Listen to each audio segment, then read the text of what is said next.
بالمعروف وينهون عن المنكر ويسارعون في الخيرات أولئك من الصالحين. صدق الله العظيم.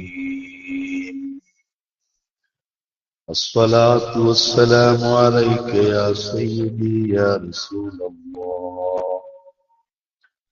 خذ بيدي قلت حيلتي أدركني. الصلاة والسلام عليك يا سيدي يا رسول الله.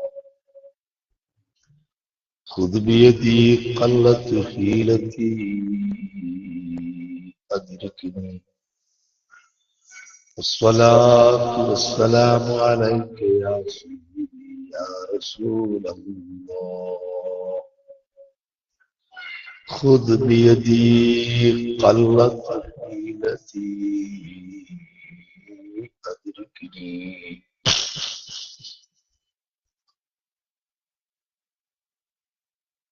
ആദരണീയരായ പണ്ഡിതന്മാർ,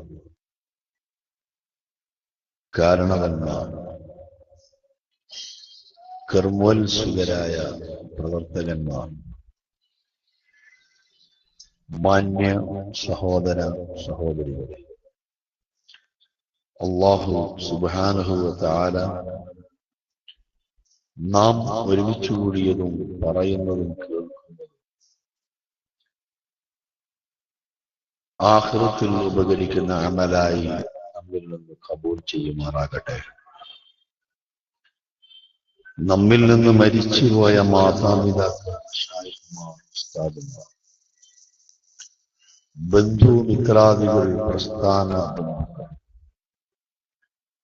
എല്ലാവരുടെയും ബർസഖിയായ ജീവിതം അല്ലാഹു സന്തോഷിപ്പിക്കുമാറാകട്ടെ. സുഖലോക സ്വർഗത്തിൽ അവരെയും നമ്മെയും ഒരുമിച്ച് കൂട്ടി അനുഗ്രഹിക്കുമാറാകട്ടെ. ഈ മഹത്തായ പരിപാടി സംഘടിപ്പിച്ചിട്ടുള്ള സംഘാടകർ, ഇതിനുവേണ്ടി പ്രവർത്തിച്ചവർ, സഹായിച്ചവർ, സഹായിക്കുന്നവർ, നമ്മുടെ ദീനീ പ്രവർത്തന രംഗത്ത് നമ്മോടൊന്നിച്ച് സഹകരിക്കുന്നവർ, എല്ലാവരിൽ നിന്നും അല്ലാഹു ഖബൂൽ ചെയ്യുകയും സൽജനങ്ങളിൽ ഉൾപ്പെടുത്തുകയും ചെയ്യുമാറാകട്ടെ. ഓരോരുത്തരെയും അലട്ടിക്കൊണ്ടിരിക്കുന്ന പ്രയാസങ്ങളും വിഷമങ്ങളും അല്ലാഹു തട്ടി നീക്കി പൂർണ്ണമായ ആരോഗ്യവും ആഫിയത്തും സന്തോഷവും നൽകുമാറാകട്ടെ. ആമീൻ എന്ന് ആമുഖമായി ഞാൻ പ്രാർത്ഥിക്കും. ജീവിതത്തിലുടനീളം രഹസ്യമായും പരസ്യമായും അല്ലാഹു കൽപ്പിച്ചത് എടുക്കുകയും വിരോധിച്ചത് കൈയൊഴിയുകയും ചെയ്ത് തഖ്വയിൽ തഖ്വ ഉൾക്കൊള്ളുന്ന ജീവിതം നയിക്കണമെന്ന് എന്നോടും നിങ്ങളോടും ആദ്യമായി ഉപദേശിക്കുന്നു. വിശുദ്ധ റമളാനിന്റെ ദിനരാത്രങ്ങൾ സൽക്കർമ്മങ്ങളെ കൊണ്ട് ധന്യമാക്കുന്നതിന്റെ ഭാഗമായി സമസ്ത കേരള സുന്നി യുവജന സംഘം യൂണിറ്റ് തലങ്ങളിലും സോൺ തലങ്ങളിലും സർക്കിൾ തലങ്ങളിലുമെല്ലാം വിവിധ പദ്ധതികൾ ആവിഷ്കരിക്കുകയും അതിന്റെ ഭാഗമെന്നോണം ആളുകൾക്ക് ആത്മീയമായി ചിന്തിക്കുന്നതിന് ആവശ്യമായ ഉപദേശങ്ങളും നിർദ്ദേശങ്ങളും നൽകിക്കൊണ്ടിരിക്കുകയും ചെയ്യുന്നു.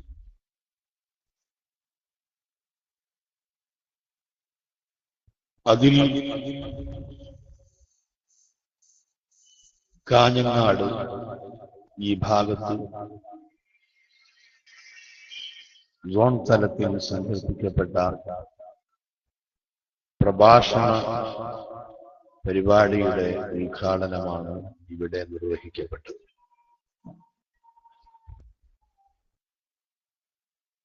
വിശുദ്ധ റമദാനിന്റെ ഓരോ സമയങ്ങളും പരമാവധി നന്മയിലായി നാം ഒക്കെ ഉപയോഗപ്പെടുത്തണം. അല്ലാഹു സുബ്ഹാനഹു വ തആല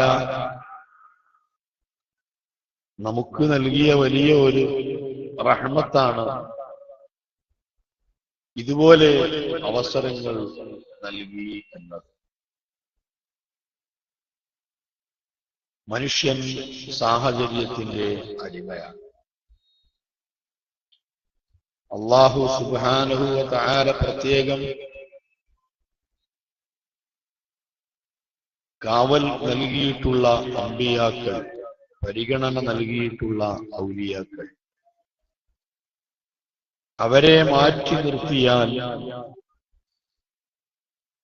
എല്ലാവരും സാഹചര്യങ്ങൾക്ക് വഴങ്ങി അരുതായ്മകൾ ചെയ്തു പോകുന്നവരാണ്. ഒരു കുഞ്ഞും ലോകത്ത് പാപിയായി പിറക്കുന്നില്ല, ജനിക്കുന്നില്ല. പിന്നീട് ആ കുഞ്ഞിന്റെ സാഹചര്യവും സന്ദർഭങ്ങളുമാണ് അവനെ മഹാപാപിയും ഭീകരവാദിയും തമ്മാടിയുമൊക്കെ ആക്കി തീർക്കുന്നത്. ഇങ്ങനെ സാഹചര്യത്തിന്റെ സമ്മർദ്ദങ്ങൾക്ക് വഴങ്ങി മനുഷ്യനിൽ നിന്ന് തെറ്റുകുറ്റങ്ങൾ സംഭവിക്കുമ്പോൾ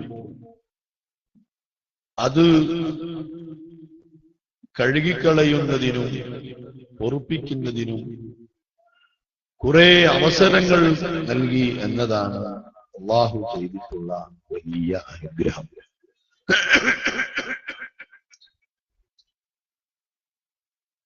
ധാരാളം അവസരങ്ങൾ അല്ലാഹു അതിന് നൽകി.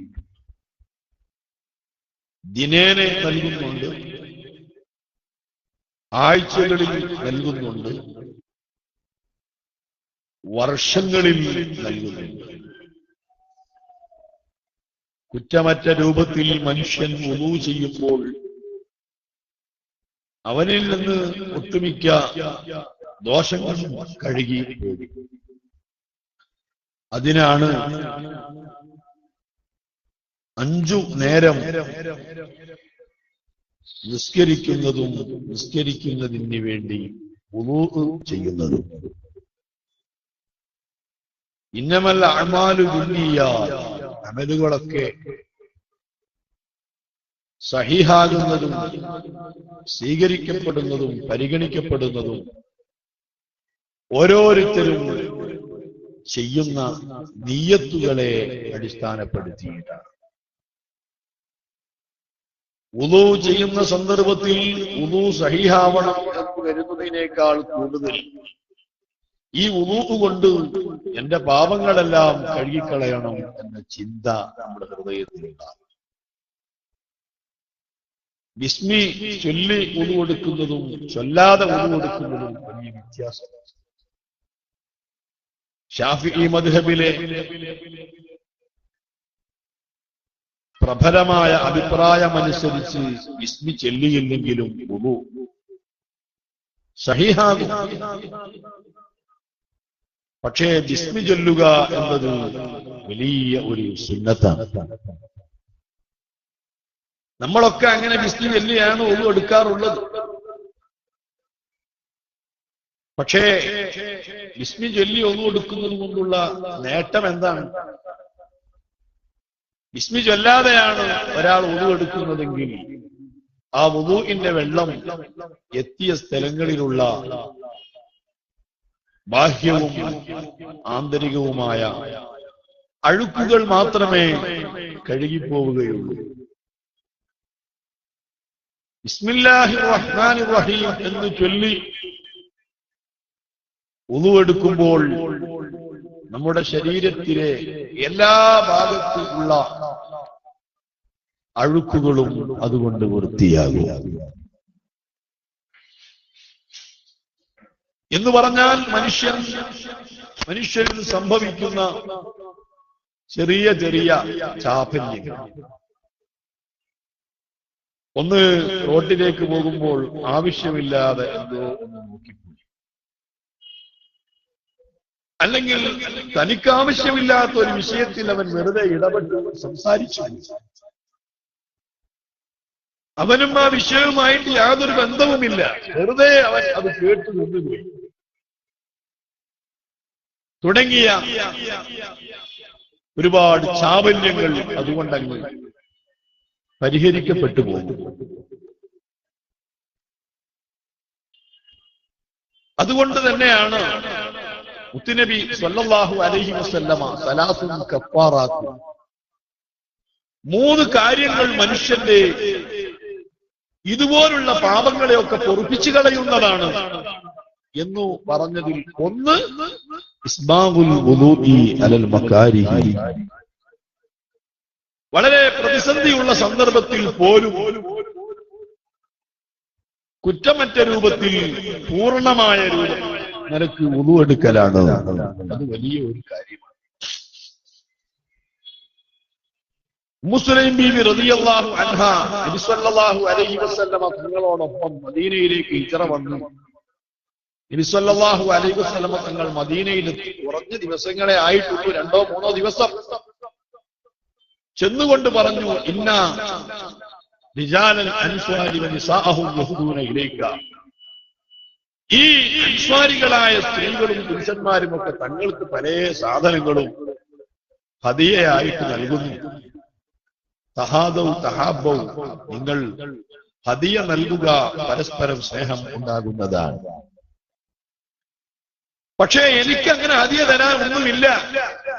ഞാൻ മക്കയിൽ നിന്ന് മദീനയിലേക്ക് ഹിജ്റ വന്നപ്പോൾ എന്റെ ഭർത്താവിനെ പോലും വേണ്ടെന്ന് വെച്ച് അങ്ങയുടെ സാമീപ്യവും അങ്ങയുടെ പൊരുത്തവും മാത്രം ലക്ഷ്യം വെച്ച് എന്റെ പൊന്നുമോൻ അനസിനെയും കൊണ്ട് ഹിജ്റ വന്നതാണ്. എനിക്ക് തങ്ങൾക്ക് തരാൻ ഒന്നുമില്ല. ഞാൻ എന്റെ അടുത്തുള്ളത് ഇതാ നൽകുന്നു. എന്റെ അടുത്തുള്ളത് ഞാൻ കൊണ്ടുവന്ന എന്റെ പൊന്നുമോൻ അനസ് ബിൻ മാലിക് റളിയല്ലാഹു അൻഹു. അന്ന് 8 വയസ്സ് പ്രായമാണ് അനസ് റളിയല്ലാഹു അൻഹുവിന്. എന്റെ മോനെ ഇതാ ഞാൻ തങ്ങൾക്ക് നൽകുന്നു. തങ്ങൾക്ക് ഹിദ്മ ചെയ്യാൻ, തങ്ങൾക്ക് ആവശ്യമായ സേവനങ്ങളൊക്കെ ചെയ്തു തരാൻ, ഇതേ എനിക്ക് തരാനുള്ളൂ എന്ന് പറഞ്ഞ് ഉമ്മു സുലൈം ബീവി ഏൽപ്പിച്ചു. ആരെങ്കിലും സന്തോഷത്തോടെ വല്ലതും തന്നാൽ അത് സ്വീകരിക്കലാണ് മാന്യത. എനിക്കത് വേണ്ട എന്ന് പറയരുത്. വളരെ താല്പര്യത്തോടുകൂടി തന്ന ആൾക്ക് അതൊരു പ്രയാസമായിരിക്കും. ആയിഷ ബീവി റളിയല്ലാഹു അൻഹയോട് നബി സല്ലല്ലാഹു അലൈഹി വസല്ലം നിർദ്ദേശിച്ചു, ഇദാ ജാഅകി മിൻ ഹാദൽ മാലി ശൈഉൻ മിൻ ഗൈരി ഹിർസിൻ വസ്തിലാഇൻ. കിട്ടണമെന്ന താല്പര്യമില്ലാതെ, അതിലേക്ക് എത്തി വലിഞ്ഞ് നോക്കാതെ, മനസ്സിൽ അതിനോട് ആർത്തിയില്ലാതെ ആരെങ്കിലും നിനക്ക് വല്ല മാലും തന്നാൽ അത് സ്വീകരിക്കണം, വേണ്ടെന്ന് പറയരുത്. ഇന്നഹു റിസ്ഖുൻ സാഖഹു അല്ലാഹു ഇലൈകി. അല്ലാഹു അങ്ങനെ തന്നെയാണ്. ഇബ്രാഹിം റളിയല്ലാഹു അൻഹു വളരെ വിശന്ന സമയത്ത് ഭക്ഷണം കിട്ടിയെങ്കിൽ എന്നാഗ്രഹിച്ചു, അള്ളാഹുവിനോട് പ്രാർത്ഥിച്ചു. പുറത്തേക്ക് ഇറങ്ങിയ പാട് ഒരു സ്വർണത്തിന്റെ ദീനാർ ഇങ്ങനെ വീണ് കിടക്കുന്നുണ്ട്. ഇബ്രാഹിം തങ്ങൾ തിരിഞ്ഞു നോക്കിയില്ല, എടുക്കാൻ പറ്റും. വീണ് കിടക്കുന്ന ദീനാറൊക്കെ എടുക്കാൻ പറ്റും, എടുത്തില്ല. അദ്ദേഹം അത് തീരെ പരിഗണിച്ചില്ല. അപ്പോഴുണ്ട് വേറെ ഒരു ആട് നല്ല ഒരു റൊട്ടി വായിൽ കടിച്ചുകൊണ്ട് തന്റെ മുൻപിൽ വന്നിങ്ങനെ നിൽക്കുകയാണ്. ഇബ്രാഹിം തങ്ങൾ അത് ശ്രദ്ധിച്ചില്ല. അതിലേക്ക് ആഗ്രഹിച്ചില്ല. എന്തുകൊണ്ട്? ആടിന് എന്ത് നിയമമാ? ആരാന്റെ റൊട്ടിയൊക്കെ കടിച്ചെടുത്ത് കൊണ്ട് വരുന്നതിനുള്ള നിയമങ്ങളൊന്നും ആർക്കറിയില്ല. ഇത് വല്ലവന്റെയും റൊട്ടി കടിച്ചെടുത്ത് കൊണ്ട് വന്നതായിരിക്കും എന്ന് കരുതി ഇബ്രാഹിം അദ്ദേഹം തങ്ങൾ ആ ഭാഗത്തേക്ക് ചിന്തിച്ചു. ചിന്തിക്കാതെ ഈ ആട് വന്നിട്ട് നേരെ മുമ്പിൽ വന്ന് വീണ്ടും ഇങ്ങനെ റൊട്ടി കടിച്ചിങ്ങനെ നിൽക്കുകയാണ്. മഹാനവറുകൾ അപ്പോഴും അത് അവഗണിച്ചു. അള്ളാഹു തനിക്ക് കൊടുത്തയക്കുന്ന റിസ്ക്കാണിത് എന്നൊന്നും ചിന്തിച്ചില്ല. ചരിത്രത്തിൽ കാണാം, ആ സമയത്ത് ആ ആട് മനുഷ്യൻ സംസാരിക്കുന്നത് പോലെ വ്യക്തമായിട്ട് പറയാൻ വേണ്ടി. അങ്ങനെ പല മൃഗങ്ങളും സംസാരിച്ചത് നാം പഠിച്ചിട്ടുണ്ട്. ഇബ്രാഹിം അദ്ദേഹം, നിങ്ങൾ എന്തൊരാളാ? അള്ളാഹുവിനോട് റിസ്ക് ചോദിച്ചിട്ട് അള്ള റിസ്ക് കൊടുത്തയച്ച സന്ദർഭത്തിൽ നിങ്ങൾ അവഗണിക്കുകയാണ്. ഇതെന്തൊരു മര്യാദയാണ്? ഇബ്രാഹിമിനകം തങ്ങൾ ചിന്തിച്ചു, വളരെയധികം ദുഃഖിച്ചു. റഹ്മത്ത് ഞാൻ അവഗണിച്ചല്ലോ. ആ റൊട്ടി സ്വീകരിച്ചു. പകുതി ഭാഗം കൊണ്ടുവന്ന ആടിന് കൊടുത്തു, പകുതി ഭാഗം അദ്ദേഹം കഴിച്ചു. ആ ഒരൊറ്റ സംഗതിക്ക് വേണ്ടി വർഷങ്ങളോളം ഇബ്രാഹിമും തങ്ങൾ കരഞ്ഞു എന്ന് ചരിത്രത്തിൽ കാണാം. അള്ള ഇങ്ങനെ റഹ്മത്ത് തന്നപ്പോ ഞാനത് അവഗണിച്ചല്ലോ എന്ന് പറഞ്ഞു വന്നത്. അങ്ങനെ ഒരാളൊരു സാധനം നമുക്ക് തന്നാൽ നമുക്ക് വേണ്ടെങ്കിലും താല്പര്യത്തോടെ അത് സ്വീകരിക്കുകയും അദ്ദേഹത്തെ തൃപ്തിപ്പെടുത്തുകയും വേണം. പിന്നെ നമുക്ക് വേണ്ടി നമുക്ക് ആരെയും കൊടുക്കാലോ. ആയിഷ ബീവി റളിയല്ലാഹു അൻഹയോട് നബി സല്ലല്ലാഹു അലൈഹി വസല്ലം ഉപേക്ഷിച്ചു ഇരിക്കട്ടെ. ഈ അനസിനെ സ്വീകരിച്ചു, അടുത്തേക്ക് വിളിച്ചു, പറഞ്ഞു യാ ബുനയ്യ, മോനെ എന്ന് പറഞ്ഞുകൊണ്ട് 10-20ഓളം ഉപദേശങ്ങൾ കൊടുത്തത് കാണാം. ഒന്നാമത്തെ ഉപദേശം, യാ ബുനയ്യ അസ്ബിഗിൽ വുളൂഅയത്തിൽ അൻബുക. വുളു എടുക്കുമ്പോൾ നന്നായി ശ്രദ്ധിച്ച് എടുക്കണട്ട. ആയുസ് നീണ്ടു കിട്ടുന്ന, ആയുസ് നീണ്ടു കിട്ടാൻ നമുക്കൊക്കെ ആവശ്യമാണ്. അതിനുവേണ്ടി നമ്മൾ എപ്പോഴും ദുആ ചെയ്യുന്നു, നമുക്ക് അല്ലാഹു ദീർഘായുസ്സും ആഫിയത്തും നൽകുമാറാകട്ടെ. ആയുസ് നീണ്ടു കിട്ടാനുള്ള പല മാർഗങ്ങളിൽ ഒരു മാർഗമാണ് എപ്പോഴും ശ്രദ്ധിച്ച് പൂർണ്ണമായിട്ട് വിനോദിക്കുക. അങ്ങനെ ശീലിക്കണം. അതുകൊണ്ട് നമ്മുടെ പാപങ്ങളൊക്കെ കഴിയും. അള്ളാഹു അങ്ങനെ ഒരു സാഹചര്യം നമുക്ക് നൽകിയതാണ്. വേറെ ഒരു സാഹചര്യമാണ് കസ്റത്തുൽ ഖുത്തായിൽ മസാജിദ്, പള്ളികളിലേക്കുള്ള നടത്തങ്ങൾ ഇങ്ങനെ അധികരിപ്പിക്കുക. ചവിട്ട് 2 അടി കൂടുതൽ നടക്കേണ്ട വഴിയിലൂടെ പോവുക. ഒരു ഫർലോങ് നടക്കാനേ ഉള്ളെന്നാൽ നമുക്ക് ബൈക്ക് എടുത്ത് പോകാം എന്ന് ചിന്തിക്കുന്നതിന് പകരം നമ്മുടെ കാൽ കൊണ്ട് നടക്കുന്ന ഒരു സ്വഭാവം. ഇന്നാ നഹ്നു നുഹ്യിൽ മൗതാ വനക്തുബു മാ ഖദ്ദമൂ വആസാറഹും. അവര് ചെയ്യുന്നതൊക്കെ നമ്മൾ എഴുതി വെക്കുന്നുണ്ട്. പ്രത്യേകിച്ച് ആസാറഹും, ആസാറുകൾ, ആസാർ കാലടിപ്പാടുകൾ, നന്മയുടെ വേദിയിലേക്ക് നടക്കുന്ന കാലടിപ്പാടുകൾ, ഇൽമിന്റെ മജ്‌ലിസിലേക്ക് നടക്കുന്ന കാൽപ്പാടുകൾ, പള്ളികളിലേക്ക് നടക്കുന്ന കാൽപ്പാടുകൾ. മഹ്ശറിൽ തെളിഞ്ഞു കാണുന്ന ചില ആസാറുകളുണ്ട്. അതിൽ ഒരു അസറാണ് അസറുൽ ഖദം, കാലിന്റെ അസർ, നടന്ന അടയാളം. കാലിന് തേമാനം കുടുങ്ങി എന്ന് ആരും പറയാറില്ല. മുട്ടിന് തേമാനാണ് ചിലരൊക്കെ പറയുന്നത്. കുറെ പഴയ കാലത്ത് നമ്മുടെ നാട്ടില് മമ്പുറം അവിടെ മക്ബറിലേക്ക് കയറുന്ന ഉമ്മരപ്പടി തേഞ്ഞ് കാണും. മനുഷ്യന്റെ കാല് തേഞ്ഞ് കാണാറില്ല. ആ കാലിന്റെ അസർ അതൊരു പ്രത്യേകതയാണ്. അസറിൽ തെളിഞ്ഞു കാണും. സുജൂദിന്റെ അസർ, സുജൂദ് ചെയ്തിട്ടുള്ള അടയാളം അക്ഷറയിൽ നാളെ തെളിഞ്ഞു കാണും. അത് വിചാരിച്ച് അടയാളം ഉണ്ടാവാൻ വേണ്ടി മുസല്ലയിൽ കെട്ടി മറിഞ്ഞ് വരതേണ്ടതില്ല. വേറെ ഒരു അസറാണ് ആസാറുൽ വുദൂ. വുദൂഇന്റെ വെള്ളം തട്ടിയ സ്ഥലങ്ങൾ അവിടെ നല്ല തിളക്കമായിരിക്കും. പറഞ്ഞു വന്നത് പാപങ്ങൾ പൊറുക്കാൻ അല്ലാഹു തആല വെച്ച അവസരങ്ങളാണ് അതൊക്കെ. അതൊക്കെ വലിയ റഹ്മത്താണ്. അങ്ങനെ വുളു കൊണ്ടും നിസ്കാരം കൊണ്ടൊന്നും നിസ്കാരങ്ങൾ ഒരു ഒരു നിസ്കാരം മറ്റു രൂപത്തിൽ നിസ്കരിച്ചു, എന്നാൽ അടുത്ത നിസ്കാരം വരേക്കും ചെയ്ത ചെറിയ ചെറിയ ദോഷങ്ങളെല്ലാം അത് പൊറുപ്പിച്ചു കളയും. അതൊരു കാര്യം. അങ്ങനെയൊന്നും പൊറുത്തു തീരാത്ത ദോഷങ്ങള് വെള്ളിയാഴ്ച വളരെ ശ്രദ്ധിച്ച് ജുമുഅയിൽ പങ്കെടുത്താൽ അത് പുറത്തു പോകും. അൽ ജുമുഅതു ഇലൽ ജുമുഅതി കഫാറത്തു ലിമാ ബൈനഹുമാ. വെള്ളിയാഴ്ചയുടെ ഗുണവും ബഹുമാനവും ഒക്കെ മനസ്സിലാക്കി ഹൃദയത്തിൽ നിയ്യത്തോടുകൂടി, ഞാൻ നിയ്യത്ത് മറക്കരുത്, ആ നല്ല നിയ്യത്തോടുകൂടി ജുമുഅ നിസ്കാരത്തിൽ പങ്കെടുക്കുന്ന മനുഷ്യൻ ആ ജുമുഅ നിർവഹിക്കലോടുകൂടി അവന്റെ ഒരാഴ്ച ചെയ്ത ചെറിയ ദോഷങ്ങളൊക്കെ മാഞ്ഞുപോയി, തേഞ്ഞു മാഞ്ഞുപോയി, അവനൊരു ക്ലിയർ മനുഷ്യനായി തീർന്നു. എന്നിട്ടും കുറെ ബാക്കിയുണ്ടെങ്കിലോ വീണ്ടും അവൻ ഈ നോമ്പ് കൊണ്ട് ഈ നിസ്കാരം കൊണ്ട് പൊറുപ്പിക്കാത്ത, ജുമുഅ കൊണ്ട് പൊറുപ്പിക്കാത്ത പാപങ്ങളെല്ലാം ഒരു വർഷത്തിലങ്ങ് പൊറുപ്പിക്കാൻ വേണ്ടിയിട്ട് പടച്ച റബ്ബ് നൽകിയ ഒരു അവസരമാണ് സഹോദരന്മാരെ വിശുദ്ധ റമദാൻ. റമദാൻ അതിന്റെ ലാസ്റ്റ് ചാൻസാണ്, വല്ലാത്തൊരു അനുഗ്രഹമാണ്. അതുകൊണ്ടാണ് അല്ലാഹുമ്മ ബാരിക് ലനാ ഫീ റജബിൻ വശഅബാൻ വബല്ലിഗ്നാ റമദാൻ പ്രാർത്ഥിക്കുന്നു. നമ്മളൊക്കെ അങ്ങനെ ആത്മാർത്ഥമായിട്ടായിരുന്നു ദുആ ചെയ്തിരുന്നത്. അല്ലാഹു അഅലം. അങ്ങനെ ചിന്തിച്ചുകൊണ്ട് ദുആ ചെയ്തതായിരുന്നുവോ? അല്ലാതൊന്നും പറയാൻ പറ്റില്ല. അങ്ങനെ ചിന്തിച്ചവരുണ്ടാവും, ചിന്തിക്കാത്തവരും ഉണ്ടാവും. ഇമാമിന്റെ പ്രാർത്ഥനയ്ക്ക് കേവലം ആമീൻ പറഞ്ഞവരും ഉണ്ടാകും.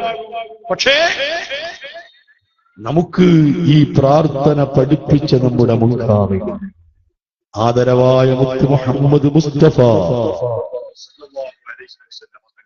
ആത്മാർത്ഥമായി ആ അവസരം ഞങ്ങൾക്ക് നൽകണമേ എന്ന് തന്നെയാണ് പ്രാർത്ഥിച്ചത്. അത് തന്നെയാണ് റമദാൻ ഏറ്റവും വലിയ റഹ്മത്ത്. അല്ലാഹു തആലക്ക് അങ്ങനെ അവസരം നൽകേണ്ടതൊന്നും ഉണ്ടായിരുന്നില്ല. ഇങ്ങനെ അരുതായ്മകൾ ചെയ്യുന്ന മനുഷ്യൻ ആ അരുതായ്മകളെ പൊറുപ്പിക്കുന്നതിന് ഇത്തരം സാഹചര്യങ്ങളൊന്നും അല്ലാഹുവിന് നൽകൽ നിർബന്ധമുണ്ടായിരുന്നില്ല. പക്ഷേ അല്ലാഹു തആല അവന്റെ വിശാലമായിരിക്കുന്ന റഹ്മത്തിന്റെ ഭാഗമായി അങ്ങനെ അവസരം നൽകി നമ്മെ ഈ റമദാനിലേക്ക് എത്തിച്ചു. റമദാൻ നമുക്ക് എത്തിച്ചു തന്നു. റമദാൻ വന്ന സമയത്ത് നമുക്ക് കാര്യമായിട്ട് കംപ്ലൈന്റുകളൊന്നുമില്ല. അതേ സമയത്ത് കംപ്ലൈന്റ് ഉള്ള എത്ര ആളുകളുണ്ട്? വളരെ താല്പര്യത്തോടുകൂടി റമദാനെ വരവേൽക്കണമെന്ന് കരുതിയിരുന്നു, പക്ഷേ ആകസ്മികമായി മരണപ്പെട്ടു പോയി. അല്ലാഹു അവർക്ക് മഗ്ഫിറത്ത് നൽകുമാറാകട്ടെ. അങ്ങനെ എത്ര ആളുകളുണ്ട്? വളരെ താല്പര്യത്തോട് റമദാൻ വരവേൽക്കാൻ കരുതിയതാണ്, പെട്ടെന്ന് ഹോസ്പിറ്റലിൽ അഡ്മിറ്റായി പോയി, അല്ലെങ്കിൽ മറ്റുള്ള പല പ്രയാസങ്ങളിൽ പെട്ടുപോയി, ഇനി അവസരം കിട്ടിയില്ല. അവർ ഹതഭാഗ്യരാണ്. അതിലേക്ക് ചേർത്തി നോക്കുമ്പോൾ അല്ലാഹു നമുക്ക് വലിയ റഹ്മത്ത് ചെയ്തിട്ടുണ്ട്. അതാണ് റമദാൻ റഹ്മത്താകുന്നു എന്നതിന്റെ ഒരു അർത്ഥം. ഇതിനെല്ലാം നമുക്ക് അല്ലാഹു അവസരം തന്നു. ഇന്നഹു ലാ യുദീ സ്വാലിഹിഹാ വലാ യുസ്രിഫു സയ്യിഅഹാ ഇല്ലാ അൻത. ഒരു മനുഷ്യൻ നല്ലത് ചെയ്യാൻ അവന്റെ സാഹചര്യങ്ങളിലേക്ക് ഒരുക്കി തരുന്നത് മഹാനായ അല്ലാഹുവാണ്. അല്ലാഹുവിനെ അതിന് സാധിക്കൂ. മനുഷ്യനെ തെറ്റിൽ നിന്ന് തിരിച്ചു നിർത്തുന്നതും തിരിച്ചു കളയുന്നതും അല്ലാഹുവാണ്. അതാണ് നമ്മൾ ദുആ ചെയ്യുന്നത്. ഇന്നഹു ലാ യഹ്ദീ ലിസ്വാലിഹിഹാ വലാ യസ്രിഫു സയ്യിഅഹാ. നിനക്ക് അതിന് സാധിക്കുകയുള്ളൂ. അപ്പൊ അല്ലാഹു സുബ്ഹാനഹു വ തആല നമുക്ക് ഇങ്ങനെ അവസരം തന്നു, ഒത്തുകൂടാൻ അവസരം തന്നു, റമദാൻ നമുക്ക് എത്തിച്ചു തന്നു, റമദാൻ നമുക്ക് ആരോഗ്യം തന്നു, നോമ്പിനും നിസ്കാരത്തിനും നമുക്ക് അല്ലാഹു തോന്നിപ്പിച്ചു തന്നു. അതൊക്കെ അവൻ നമ്മോട് ചെയ്തിട്ടുള്ള വലിയ റഹ്മത്താണ്. റഹ്മത്ത് അല്ലാഹു നമുക്ക് നിലനിർത്തി തരുമാറാകട്ടെ. ഓർത്തു നോക്കൂ, ഇങ്ങനെ അല്ലാഹു സുബ്ഹാനഹു വ തആല റഹ്മത്ത് തന്നതുകൊണ്ടാണ് നമ്മളിവിടെ ഈ എല്ലാവിധ നല്ല കാര്യങ്ങളും ചെയ്യുന്നത്, നല്ല കാര്യങ്ങളിലേക്ക് നമ്മൾ എത്തിച്ചേരുന്നത്. സഹോദരന്മാരെ, പിന്നീട് പറയുന്നത് മുസ്ലിമൻ വാൽഹിഖ്നി ബിസ്വാലിഹീൻ. മുസ്ലിമായിട്ട് ജീവിക്കാൻ അവസരം തന്ന എന്നെ മുസ്ലിമായിട്ട് മരിപ്പിക്കണം, സ്വാലിഹീങ്ങളോട് കൂടെ ചേർക്കണം, സൽജനങ്ങളെ കൂട്ടത്തിലാവണം, സാലിഹീങ്ങളെ കൂട്ടത്തിലാവണം. നമുക്കൊക്കെ ഒരു മുഅ്മിനായ ഒരു മനുഷ്യന് എപ്പോഴും പറയാനുള്ളത് അതാണ്. സാലിഹീങ്ങളുടെ കൂട്ടത്തിൽ ചേരണം. ഈ സ്വാലിഹീങ്ങൾക്കുള്ള ഗുണങ്ങൾ എന്തൊക്കെയാണ്? വിശുദ്ധ ഖുർആനിൽ ഒരു സ്ഥലത്ത് അള്ളാഹു സജ്ജനങ്ങൾക്ക് ഉണ്ടായിരിക്കേണ്ട 8 ഗുണങ്ങൾ പറഞ്ഞു. സ്വാലിഹീങ്ങൾക്ക് ഉണ്ടായിരിക്കേണ്ട 8 ഗുണങ്ങൾ അതാണ്. മിൻ അഹ്ലിൽ കിതാബി ഉമ്മത്തുൻ ഖായിമത്തുൻ യത്ലൂന ആയാത്തില്ലാഹി ആനാ അൽ-ലൈലി വഹും യസ്ജുദൂൻ. ഉമ്മത്തുൻ ഖായിമത്തുൻ, അവനവൻ വിശ്വസിക്കുന്ന ആശയത്തിലും ആദർശത്തിലും ഉറച്ചു നിൽക്കുന്ന ആളുകൾ, ആശയത്തിൽ വ്യതിയാനങ്ങളൊന്നുമില്ലാതെ, ഇടക്കങ്ങളൊന്നുമില്ലാതെ, ആശയത്തിലും ആദർശത്തിലും വിട്ടുവീഴ്ചയൊന്നുമില്ലാതെ താൻ ഉയർത്തിപ്പിടിക്കുന്നതിൽ ഉറച്ചു നിൽക്കുന്ന ആളുകൾ, അവരാണ് സ്വാലിഹ്. അതിൽ നമുക്ക് ഇളക്കമുണ്ടാവരുത്. ഇന്നല്ലദീന ഖാലൂ റബ്ബുനല്ലാഹു സുമ്മ ഇസ്തഖാമു, ഇസ്തഖാമു എന്നതിന്റെ പേര് വകഭേദമാണ് ഖായിമത്തുൻ എന്നാ പറഞ്ഞത്. ഉറച്ചു നിൽക്കുന്നു. അതിൽ ഇളക്കമുണ്ടാവാൻ പാടില്ല. ആശയത്തിൽ ഒരിക്കലും ഇളക്കമുണ്ടാവാൻ പാടില്ല. നമ്മൾ ഉയർത്തിപ്പിടിക്കുന്ന നമ്മുടെ ആശയങ്ങളിൽ തീവ്രതയോടുകൂടെ, തീവ്രത എന്ന് പറഞ്ഞാൽ മറ്റുള്ളവരുടെ നിലനിൽപ്പ് ചോദ്യം ചെയ്യുകയല്ല, അവനവൻ വിശ്വസിക്കുന്നതിലും അവനവന്റെ ആദർശത്തിലും തീവ്രമായ നിലപാടുള്ളവർ എന്നാണ് അർത്ഥം. അത് ചെയ്യണം. ആ അർത്ഥത്തിലുള്ള തീവ്രവാദം ഒന്നും പ്രശംസനീയമാണ്. ആ തീവ്രവാദത്തെ ഇവിടെ ലോകത്തൊരാൾ എതിർക്കുകയില്ല. നിങ്ങൾ ആരെങ്കിലും കേട്ടിട്ടുണ്ടോ? ഇവിടെ നമ്മൾ കൃത്യമായിട്ടൊരു ഇസ്ലാമിക വിശ്വാസത്തിലും ആചാരത്തിലും അവൻ തീവ്ര നിലപാട് പുലർത്തിയിട്ട് ജീവിക്കുന്ന ഒരു മനുഷ്യനോട് ആർക്കാ ഇവിടെ എതിർപ്പുള്ളത്? കൃത്യമായി പള്ളിയിൽ തീവ്രമായിട്ട് പോകുന്ന ഒരാളാണ്. ഒരിക്കലും അത് തെറ്റിക്കുന്നില്ല. അവനോട് ഇവിടുത്തെ ഒരാൾക്കും ദേഷ്യമില്ല, ആർക്കും എതിർപ്പില്ല. ഹബീബ് മുഹമ്മദ് നബി സല്ലല്ലാഹു അലൈഹി വസല്ലം തങ്ങൾ പഠിപ്പിച്ച സുന്നത്ത് തീർത്തും പാലിക്കുന്ന ഒരു മനുഷ്യനാണ്. ഒരു മുസ്ലിമായ മനുഷ്യന്റെ മുണ്ട്, അരമുണ്ട് കണങ്കാലിന്റെ പകുതി വരേക്കുമാണ്. അങ്ങനെ മുണ്ടെടുത്തു പോകുന്നവനോട് ഇവിടുത്തെ RSSകാർക്ക് അല്ലെങ്കിൽ അതുപോലത്തെ വേറെ ആർക്കെങ്കിലും വിരോധമില്ല, ആർക്കും വിരോധമില്ല. ഹബീബ് മുഹമ്മദ് റസൂലുള്ളാഹി സ്വല്ലല്ലാഹു അലൈഹി വസല്ലം തങ്ങളുടെ മാർഗമായ താടിയും മീശയും വളർത്തുക, താടി വളർത്തുക, മീശ വളരെ ചെറുതാക്കി വെക്കുക, ഇതിനോട് ഇവിടെ ആർക്കെങ്കിലും വിരോധമുണ്ടോ? ഇവിടെ താടി എന്ന് കേട്ട് ആരും പറയില്ല. ഫർദ് നിസ്കാരത്തിന്റെ മുൻപും പിൻപുമുള്ള സുന്നത്ത് നിസ്കാരങ്ങൾ, റവാത്തിബ് നിസ്കാരങ്ങൾ, അത് ഒരു നിർബന്ധം പോലെ വളരെ തീവ്ര നിലപാടിൽ അത് നിസ്കരിക്കുക. ഇവിടെ ആർക്കെങ്കിലും അവരോട് വിരോധമുണ്ടോ? ഒരു വിരോധവുമില്ല. തറാവീഹ് നിസ്കാരം കൃത്യമായിട്ട് 20 റക്അത്ത് നിസ്കരിക്കലാണ് സുന്നത്ത്. അങ്ങനെ നിസ്കരിക്കുന്ന ഒരാളോട് ബിജെപിക്കാനും വല്ല വിരോധം? ആർക്കാ വിരോധം? ഒരാൾക്ക് വിരോധമില്ല. നിങ്ങൾ പറയൂ, വിശുദ്ധ ഇസ്ലാമിന്റെ ആദർശത്തിൽ ഏത് കാര്യത്തോടാണ് ഇവിടുത്തെ മറ്റു ആളുകൾക്ക് വിരോധമുള്ളത്? ആർക്കും വിരോധമല്ല. ആ തീവ്രവാദം. അതേ സമയത്ത് എന്റെ ആശയമേ ഇവിടെ നിലനിൽക്കാവൂ, മറ്റുള്ളവരുടെ ആശയം നിലനിൽക്കരുത്, അതിവിടെ പഠിപ്പിക്കപ്പെടരുത്, പ്രചരിപ്പിക്കപ്പെടരുത്, അതനുസരിച്ച് മറ്റുള്ളവർ ജീവിക്കരുത് എന്ന നിലപാട്, അതാണ് വിമർശിക്കപ്പെടേണ്ടത്, അതാണ് ഉൾക്കൊള്ളാൻ കഴിയാത്തത്. അത് മുസ്ലിമീങ്ങൾക്ക് പാടുള്ളതല്ല, അത് ഇസ്ലാമികമല്ല.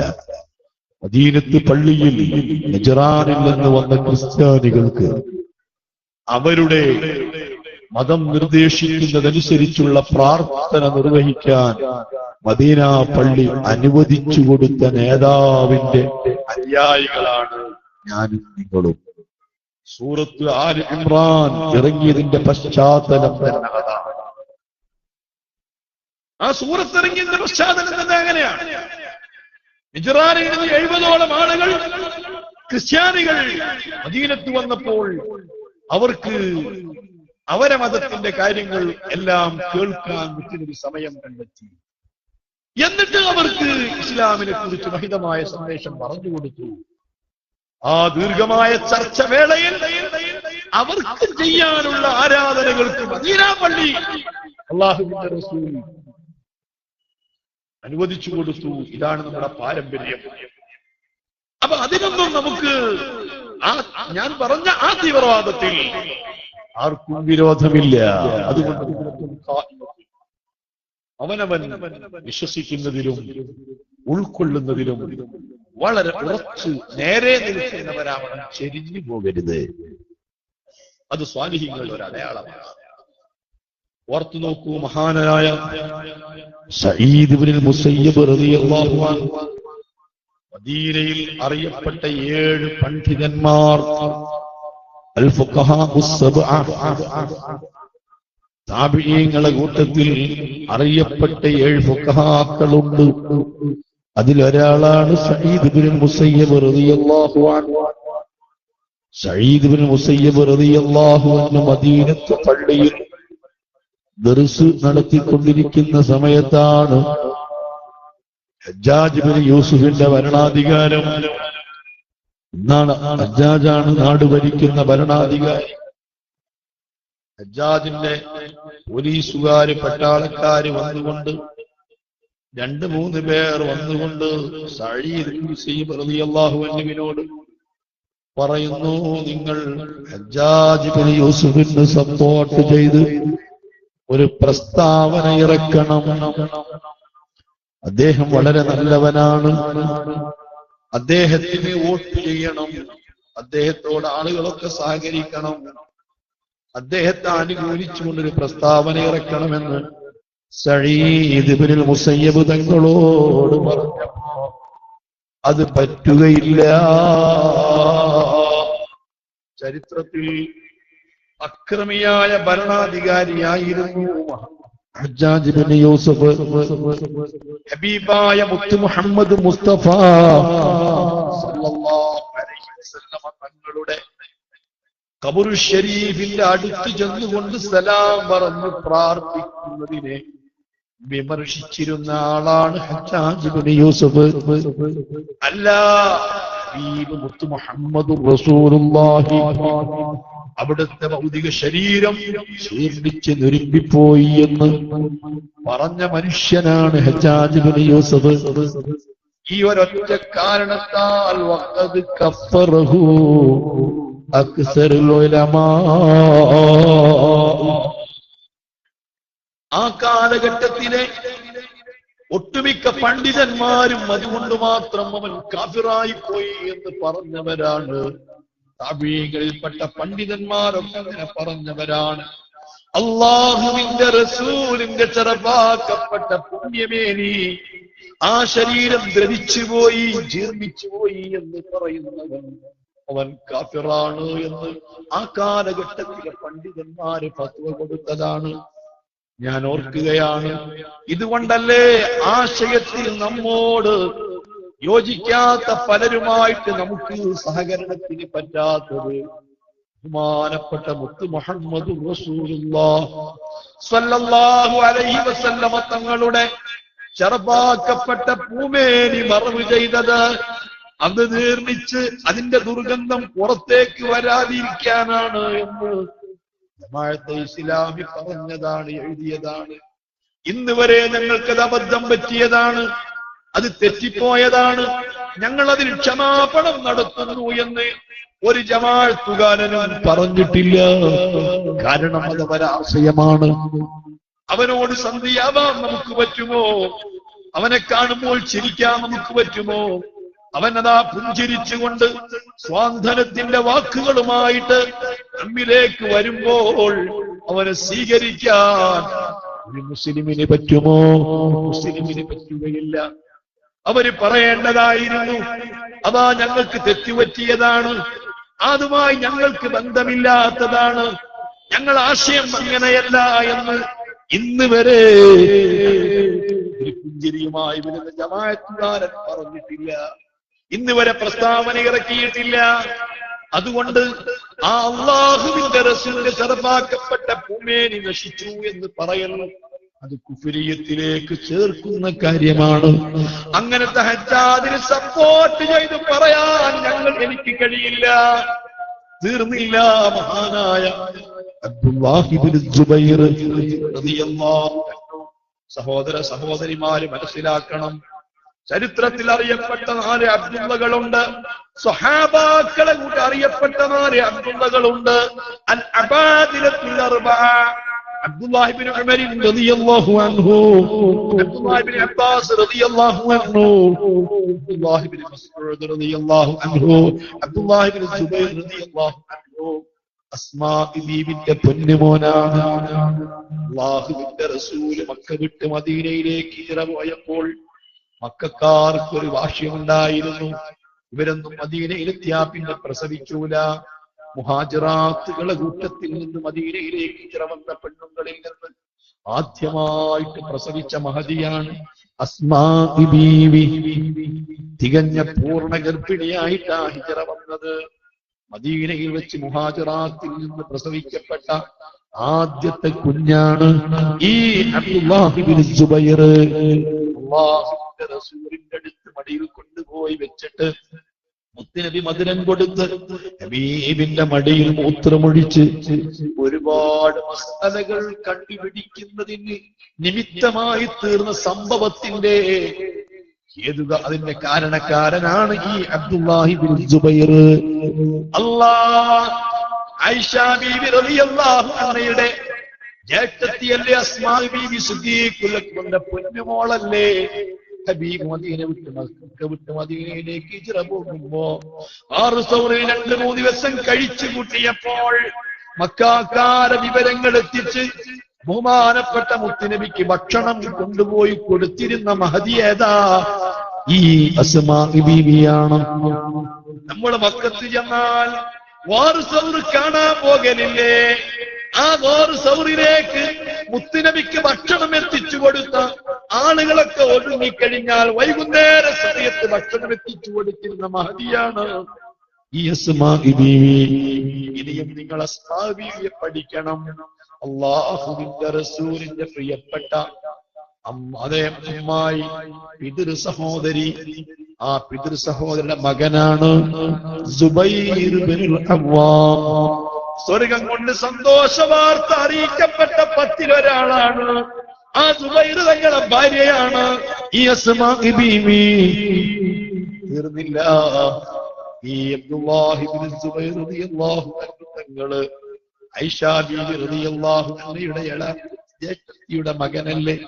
ആയിഷ ബീവിയോട് മുത്ത് റസൂൽ പറഞ്ഞിരുന്നു, ലൗലാ ഖൗമുകി ഹദീസ് വഹദ് ഫിൽ ഇസ്ലാം ലബനൈതുൽ കഅബത അലാ ഖവാഇദി ഇബ്രാഹിമ. ആയിഷ, നിന്റെ ആളുകളൊക്കെ നവമുസ്ലിമീങ്ങളാണ്. ഇന്നും ഇന്നലെയുമായിട്ട് ഇസ്ലാമിലേക്ക് കൂട്ടം കൂട്ടമായി വന്നവരാണ്.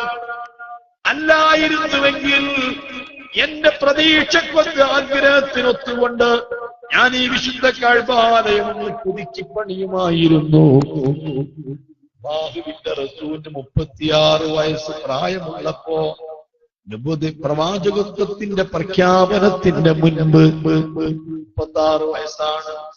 അന്ന് കഅബ ഖുറൈശികൾ പുതുക്കി പണിതതാണ്. ഇബ്രാഹിം നബി എടുത്ത കഅബ അവര് പുതുക്കി പണിതപ്പോ അവരെ ഇഷ്ടത്തിനനുസരിച്ച് ഒരുപാട് മാറ്റം വരുത്തിയിട്ടുണ്ട്. നേരത്തെ ഈ കഅബയുടെ വാതിൽ നമ്മുടെ വീടിന്റെ പള്ളിയുടെയൊക്കെ വാതില് പോലെ തറയോട് ചേർത്തിയിട്ടാ ഉമ്മരപ്പടി ഉണ്ടായിരുന്നത്. ഇന്ന് കഅബത്തിന്റെ വാതിലിന്റെ ഉമ്മരപ്പടിയിലേക്ക് ഒരാളിങ്ങനെ പൊക്കിയാലേ എത്തുകയുള്ളൂ. അത്രയും ഉയരത്തിലാ വെച്ചത്. എന്തിനാണ് അവരങ്ങനെ വെച്ചത്? അവർക്ക് ഇഷ്ടപ്പെടുന്നവരെ മാത്രം അങ്ങോട്ട് കയറ്റാനാണ്. അല്ലാത്തവരിൽ കയറാൻ പറ്റൂല. മാത്രമല്ല, ആ വാതിലിന്റെ നേരെ അപ്പുറത്ത് വേറെ ഒരു വാതിലുണ്ടായിരുന്നു. അത് ഖുറൈശികൾ എടുത്തു മാറ്റിയതാണ്. മാത്രമല്ല, ഇബ്രാഹിം നബിയുടെ കഅബയുടെ തറ അത് മുഴുവനും അവർ കഅബം കെട്ടിയിട്ടില്ല. ഹിജ്ർ ഇസ്മായിലിന്റെ 3/4 ഭാഗം കഅബത്തിൽപ്പെട്ടതാണ്. അതവര് ചെറുതാക്കിയതാണ്. ഹബീബ് പറഞ്ഞിരുന്നു, ആയിഷ, ഈ വിശുദ്ധ കഅബ ഇബ്രാഹിം നബിയുടെ തറയ്ക്കുമേതെ ഉണ്ടാക്കി വിശാലമാക്കാൻ എനിക്ക് താല്പര്യമുണ്ട്. ഇബ്രാഹിം നബി സ്ഥാപിച്ച പോലെ ഈ കഅബയ്ക്ക് ഒരു വാതിലും കൂടി വെക്കാൻ എനിക്ക് താല്പര്യമുണ്ട്. പക്ഷെ നിന്റെ ജനങ്ങൾക്ക് ഉൾക്കൊള്ളാൻ കഴിയില്ല എന്ന് കരുതിയിട്ടാ ഞാനത് ചെയ്യാതിരുന്നത്. ഹബീബ് മുഹമ്മദ് മുസ്തഫ. ഇക്കാലത്ത് ഞാൻ പറഞ്ഞ അബ്ദുല്ലാഹി ഇബ്നു സുബൈർ തങ്ങള് മക്കയിലെ ഗവർണറായി വന്നപ്പോ റസൂലുള്ളാഹിന്റെ താല്പര്യമനുസരിച്ച് കഅബ പുതുക്കി പണിതതാ. കഅബയുടെ ഭിത്തി വിശാലമാക്കി, ഇബ്രാഹിം നബിയുടെ തറക്കുമീതയാക്കി, അതിന്റെ പടിഞ്ഞാറ് ഭാഗത്തൊരു വാതിൽ സ്ഥാപിച്ചു. ഈ പണിയൊക്കെ ബഹുമാനപ്പെട്ട അബ്ദുല്ലാഹി ഇബ്നു സുബൈറാണ് ചെയ്തത്. പക്ഷേ പിന്നീട് വന്ന ഭരണാധികാരി ഹജ്ജാജ് ഇബ്നു യൂസുഫ് അത് അംഗീകരിച്ചില്ല. പരിശുദ്ധ കഅബ പൊളിക്കാൻ ഹജ്ജാജിന്റെ പട്ടാളം നീങ്ങുകയാണ്. അബ്ദുല്ലാഹി ഇബ്നു സുബൈർ തങ്ങളോടുള്ള വിരോധമാണ്. ബഹുമാനപ്പെട്ട അബ്ദുല്ലാഹി ഇബ്നു സുബൈർ തങ്ങള് കഅബ പൊളിക്കാൻ വേണ്ടി അമ്പെയ്തിട്ട് കഅബത്തിന്റെ ചുമരിൽ കല്ലിളക്കാൻ വന്നപ്പോ തന്റെ പ്രിയപ്പെട്ട ഉമ്മ അസ്മാ ബീവി ജീവിച്ചിരിപ്പുണ്ട്. അസ്മാ ബീവിക്കെന്ന് 92 വയസ്സ് പ്രായമുണ്ട്. വളഞ്ഞുകുത്തി നടക്കുന്ന ഉമ്മയാ. ബീവിയോട് ചോദിക്കുന്നു, ഉമ്മാ, ഹജ്ജാജിന്റെ പട്ടാളം ഇതാ കഅബ പൊളിക്കാൻ വരുന്നു, വസ്ത്രം കൊടുത്തു വിട്ടിട്ട് കഅബത്തിന്റെ കല്ലിളകാൻ പോവുകയാണ്. ഞാൻ ചെറുത്ത് നിന്നാൽ, പ്രതികരിച്ചാൽ അവര് എന്നെ കൊന്നുകളയും ഉമ്മ. ഞാൻ മരിച്ചു വീഴും. മരണം എനിക്ക് പ്രശ്നമല്ല. അല്ലാഹുവിന്റെ ദീനിന് വേണ്ടി മരിക്കൽ എനിക്ക് സന്തോഷമാണ്. പക്ഷേ ഞാൻ മരിച്ചാൽ എന്റെ മയ്യത്ത് അവര് കഴുമരത്തിൽ പരസ്യമായി നാട്ടി നിർത്തുന്നതാണ്. അവര് എന്നെ മറവ് ചെയ്യൂല. ബഹുമാനപ്പെട്ട അസ്മാ ബീവി ഉമ്മമാര് മനസ്സിലാക്കണം, അവനവൻ വിശ്വസിക്കുന്ന വിശ്വാസത്തിൽ തീവ്രമായ നിലപാട്. അസ്മാ ബീവിക്ക് വയസ്സ് 92. ഞാൻ നടക്കുന്നത്. അസ്മാ ബീവി പറഞ്ഞു, മോനെ അബ്ദുല്ലാഹ്, ഇതിനാണോ നിന്നെ ഞാൻ പ്രസവിച്ചത്? അള്ളാഹുവിന്റെ വിശുദ്ധ കഅബ പൊളിക്കാൻ വരുന്ന സമയത്ത് കയ്യിൽ കെട്ടി നോക്കി നിൽക്കാനാണോ നിന്നെ ഞാൻ പ്രസവിച്ചത്? ഇതിനാണോ നിന്നെ ഞാൻ പെറ്റു വളർത്തിയത്? ചെയ്യരുത് മോനെ. ആർക്കിടപ്പെട്ട മൃഗത്തെ തോലി പൊളിക്കുന്നത് കൊണ്ട് എന്ത് വരാനാ? അവർ കഴുമരത്തിൽ നാട്ടുന്നത് എന്ത് വരാനാ? അതുകൊണ്ട് എന്ത് സംഭവിക്കാനാ? അതുകൊണ്ട് കഅബാലയത്തിന് നേരെ വരുന്ന അക്രമികളെ ചെറുത്തു നിൽക്കണമെന്ന് അബ്ദുല്ലാഹി ഇബ്നു സുബൈർ നിർദ്ദേശം കൊടുത്തിട്ട് മഹാനായ അബ്ദുല്ലാഹി ഇബ്നു സുബൈർ തങ്ങള് പ്രതിരോധിക്കുകയാ. വിശുദ്ധ മസ്ജിദുൽ ഹറാമിൽ വെച്ചിട്ട് കഅബത്തിന്റെ സമീപത്ത് വെച്ചിട്ട് അബ്ദുല്ലാഹി ഇബ്നു സുബൈർ തങ്ങളെ നിഷ്ഠൂരമായി കൊന്നുകളഞ്ഞു. മാത്രമല്ല, കൊന്നിട്ട് ബഹുമാനപ്പെട്ട അബ്ദുല്ലാഹി ഇബ്നു സുബൈർ തങ്ങളെ ശരീരം കഴുമരത്തിൽ നാട്ടുകയാണ്. കഴുമരത്തിൽ നാട്ടിയിട്ടതാ ഹജ്ജാജിന്റെ പ്രഖ്യാപനം, ഈ ജനാദ താഴ്ത്തൂല, ഇത് മറവ് ചെയ്യൂല. ഈ ജനാദ കഴുമരത്തിൽ നിന്ന് താഴെ ഇറക്കണമെങ്കില്, ഇത് കഫൻ ചെയ്തിട്ട് മറവ് ചെയ്യണമെങ്കില് ഈ അബ്ദുല്ലാഹിന്റെ പ്രായം ചെന്ന ഉമ്മ വന്ന് മാപ്പ് ചോദിക്കണം. ഉമ്മ വന്നിട്ട് ആവശ്യപ്പെടണം. ബഹുമാനപ്പെട്ട അസ്മാ ബീവിയോട് ആരോ ചെന്നുകൊണ്ട് പറഞ്ഞു, ഇതാണ് ചെയ്തിരിക്കുന്നത്. ബഹുമാനപ്പെട്ട അസ്മാ ബീവി, ഇല്ല, ഒരു രാഷ്ട്രീയക്കാരന്റെ ഉമ്മരപ്പടിയിൽ ചെന്നിട്ട് മാപ്പ് ചോദിച്ചിട്ട് എന്റെ മകൻ അബ്ദുള്ളന്റെ ജനാദ മറവ് ചെയ്യണ്ട, താഴെ ഇറക്കണ്ട, തയ്യാറായില്ല. സ്ഥൈര്യത്തോടുകൂടി നിൽക്കുന്ന അസ്മാ ബീവിയുടെ മുൻപിൽ അവര് പരാജയപ്പെട്ടു. ആ മയ്യത്ത് താഴെ ഇറക്കി വീണ്ടും പ്രഖ്യാപിച്ചു, ഇത് മറവ് ചെയ്യൂല. ഈ മയ്യിത്ത് മറവ് ചെയ്യണമെങ്കിൽ അസ്മാ കൊണ്ട് മാപ്പ് ചോദിക്കണം, അസ്മാ കൊണ്ട് ഉപസരിക്കണം. അസ്മാ ബീവി അല്ലാഹ് എന്റെ അബ്ദുല്ലാ പടച്ച റബ്ബേ നിനക്കറിയാം, അല്ലാഹുവിന്റെ ദീനിന് വേണ്ടി രണാങ്കണത്തിലിറങ്ങിയിട്ട് സമരം ചെയ്തത് പടച്ച റബ്ബേ നിനക്കറിയാം. നിശയുടെ അന്ത്യയാമങ്ങളിൽ കോടീശ്വരന്മാര് സുഖനിദ്രയിൽ കഴിയുമ്പോ നിസ്കരിച്ചുകൊണ്ട് പൊട്ടിക്കരഞ്ഞത് നിനക്കറിയാം. പകലുകളിൽ നോമ്പനുഷ്ഠിച്ചുകൊണ്ട് അല്ലാഹുവിന്റെ പ്രീതി സമ്പാദിക്കാനുള്ള പ്രവർത്തനങ്ങൾ റബ്ബേ നിനക്കറിയാം. എന്റെ പൊന്നുമോനത്തുള്ള ചെയ്ത പ്രവർത്തനത്തിന്റെ പ്രതിഫലം കിട്ടുന്നതിന് ഈ അബ്ദുല്ലാന്റെ മയ്യിത്ത് മറവ് ചെയ്യണമെന്നില്ല, കബറടക്കം ചെയ്യണമെന്നില്ല. അതിനുവേണ്ടി ഒരാളെ മുമ്പിനും പോകൂല, ഒരാളെ കാലും പിടിക്കൂല. അസ്മാഇ ബീവിയുടെ ആ ചെറുത്തുനിൽപ്പിന്റെ മുൻപിൽ അവർ പരാജയപ്പെട്ടു. മയ്യിത്ത് ഒരു മറവ് ചെയ്തു. ഇത്രയും ചെയ്ത ഭരണാധികാരിയാണ് ഹജ്ജാജ്. ഈ ഹജ്ജാജിന് സപ്പോർട്ട് ചെയ്യാൻ എനിക്ക് പറ്റൂല.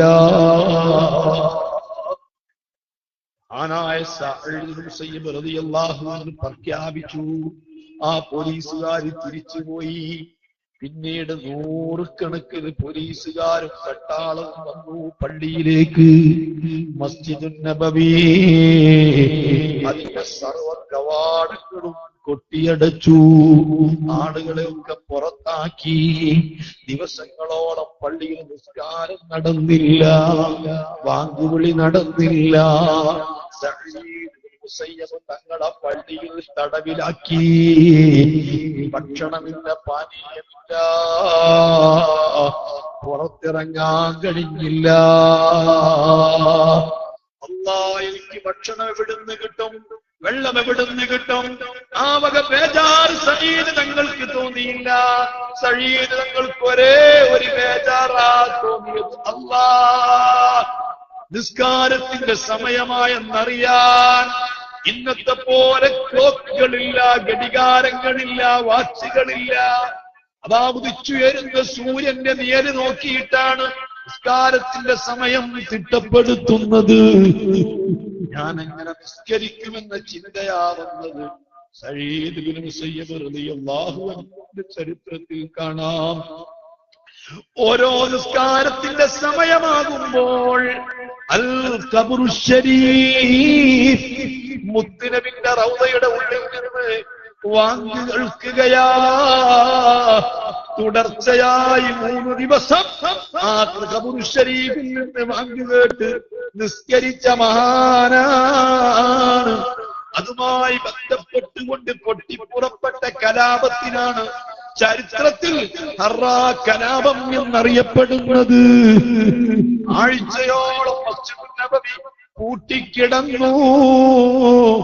നിസ്കാരം നടന്നില്ല, ബാങ്ക് വിളിച്ചില്ല. മുസ്ലിം ഭരണാധികാരിയാ.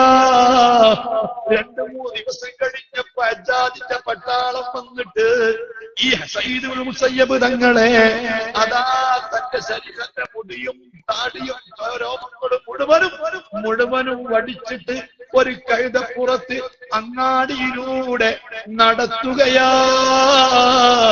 മോനെ, ബോധമുണ്ടോ? ചിന്തിച്ചിട്ടുണ്ടോ? ചരിത്രമറിയുമോ? സുന്നത്ത് ജമാഅത്തിന്റെ ആലിമീങ്ങളെ സംബന്ധിച്ചിടത്തോളം, സുന്നത്ത് ജമാഅത്തിന്റെ പ്രവർത്തകന്മാരെ സംബന്ധിച്ചിടത്തോളം ഒരു പണ്ഡിതന്റെ കോലം കെട്ടിയത് കൊണ്ടോ, ഒരു പണ്ഡിതന്റെ കോലം കത്തിച്ചത് കൊണ്ടോ ഇതൊന്നും ഒരു പുത്തിരിയല്ല, ഒരു പുതുമയല്ല. സഈദ് മുസയ്യിബ് റളിയല്ലാഹു അൻഹു തങ്ങളെ രാഷ്ട്രീയക്കാരന് ഘോഷാന പറയാത്തതിന്റെ പേരില്, സപ്പോർട്ട് പറയാത്തതിന്റെ പേരില്, പ്രസ്താവന ഇറക്കാത്തതിന്റെ പേരില് ഹജ്ജാജ് എന്ന മുസ്ലിം ഭരണാധികാരിയുടെ പട്ടാളക്കാര് താടിയും രോമങ്ങളും മൊത്തം പഠിച്ചു കഴുതപ്പുറത്ത് മദീനയുടെ അങ്ങാടികൾ കൂടി ചുറ്റിക്കറക്കിയതാ. തിരിച്ചറിയണ്ടേ മുസ്ലിമീങ്ങളെ, ജനങ്ങളുടെ അടയാളം ഉമ്മത്തുൻ ഖായിമാ. നമുക്കൊരു പുത്തിരി അതൊക്കെ ഇസ്ലാമിക ചരിത്രത്തിന് പുതുമയാണ്.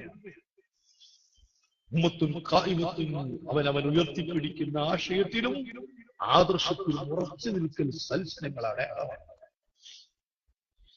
യത്ലൂന ആയാത്തില്ലാഹ്. സഹോദരന്മാരെ, സഹോദരിമാരെ, വളരെ ശ്രദ്ധിക്കണം. സ്വാലിഹീങ്ങൾക്ക് പടച്ച റബ്ബ് പറഞ്ഞിട്ടുള്ള തൊട്ടടുത്ത അടയാളം അല്ലാഹുവിന്റെ ഖുർആൻ ഓതലാണ്. വിശുദ്ധ ഖുർആൻ ഓതലാണ്. അല്ലാഹുവിന്റെ ആയത്തുകൾ പാരായണം ചെയ്യലാണ്. സാധാരണക്കാരെ സംബന്ധിച്ചിടത്തോളം സാധാരണക്കാർ എന്ന് പറയുന്നത് നമ്മളൊക്കെ സാധാരണക്കാരാണ്. സാധാരണക്കാർക്ക് വിശുദ്ധ ഖുർആനിനുള്ള ഭാഗം, അവർക്ക് ഖുർആനുമായിട്ടുള്ള ബന്ധം അത് വായിക്കലാണ്,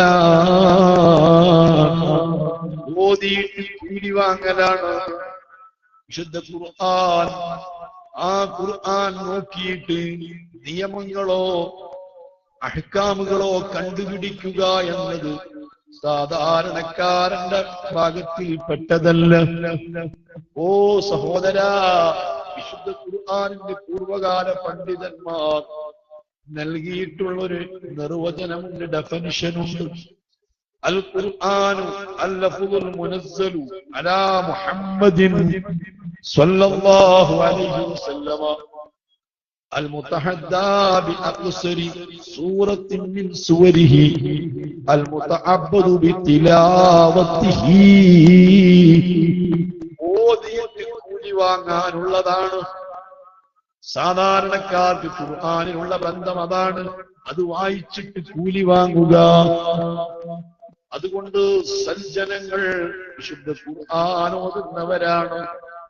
ഞാൻ വളരെ വിനയത്തോടെ നിങ്ങളിൽപ്പെട്ട ഒരുവനെ പോലെ ചോദിക്കുകയാണ്, ജീവിതത്തിൽ ഖുർആൻ മുഴുവനും ഒന്ന് ഓതി തീർക്കാത്ത ആളുകൾ നമ്മുടെ കൂട്ടത്തിലുണ്ടാവില്ലേ? തീരെ ഖത്മ് തീർക്കാത്തവരുണ്ടാവില്ലേ? വർഷത്തിൽ ഒരു ഖത്മ് ഓതി തീർക്കാത്ത ആളുകൾ നമ്മുടെ കൂട്ടത്തിലുണ്ടാവില്ലേ? വിശുദ്ധ റമദാൻ ഇന്ന് 13 ഇതുവരെ ഒരു ഖത്ം തീർക്കാത്തവരില്ലേ? എന്റെ സഹോദരന്മാരെ, ഞാൻ വളരെ വിനയത്തോടെ ഉള്ളു തുറന്ന് നിങ്ങളോട് പങ്കുവെക്കുകയാണ്. അൽ ഖുർആൻ ഹുജ്ജത്തുൻ ലക ഔ അലൈക.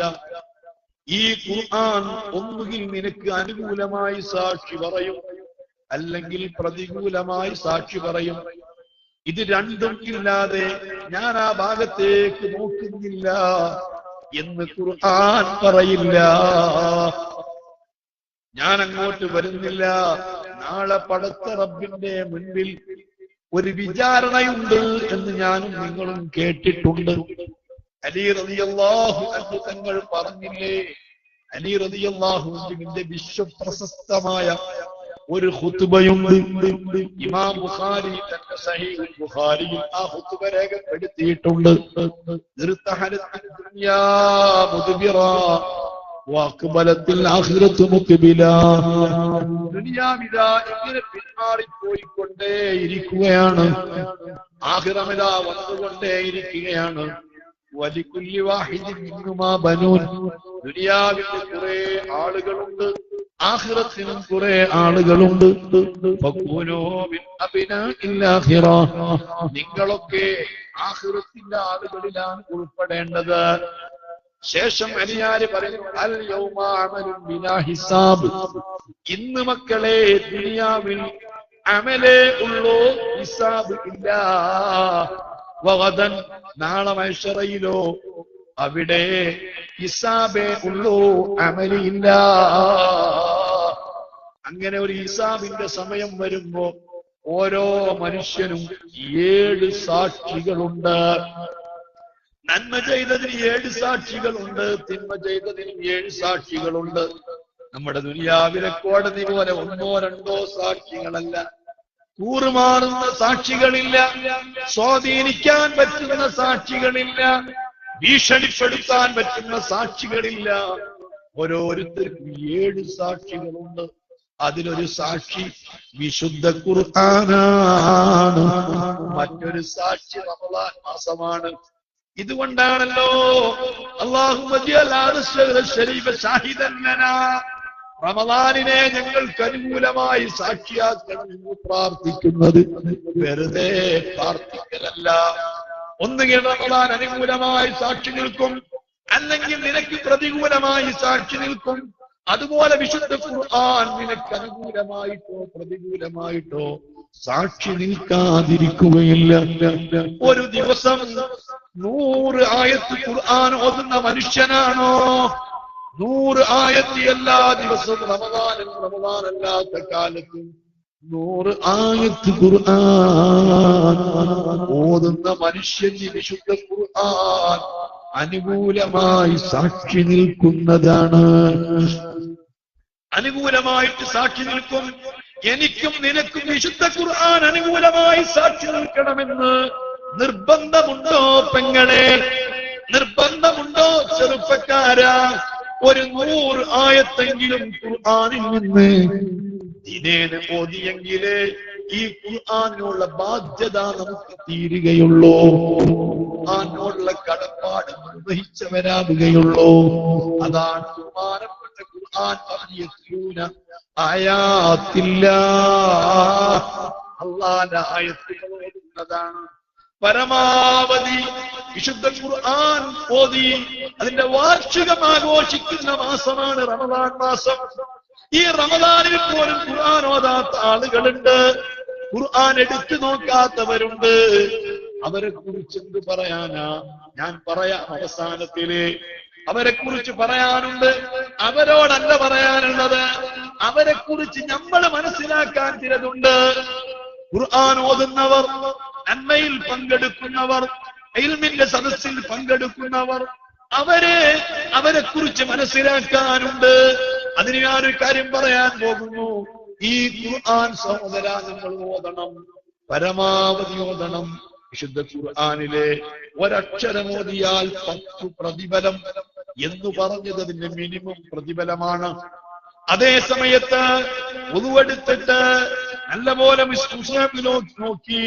നോക്കിയിട്ട് ഓതിയാലോ, ഒരു നല്ല വസ്ത്രമൊക്കെ ധരിച്ചുകൊണ്ട് കിബിലക്ക് നേരെ തിരിഞ്ഞിരുന്ന് ഓതിയാൽ ഒരക്ഷരത്തിന് 25 പ്രതിഫലമുണ്ട്. വളരെ വൃത്തിയിലും നല്ല ഈണത്തിലും സ്വരത്തിലും വളരെ അച്ചടക്കത്തോടുകൂടി ഓതുമ്പോ 50 പ്രതിഫലമുണ്ട്.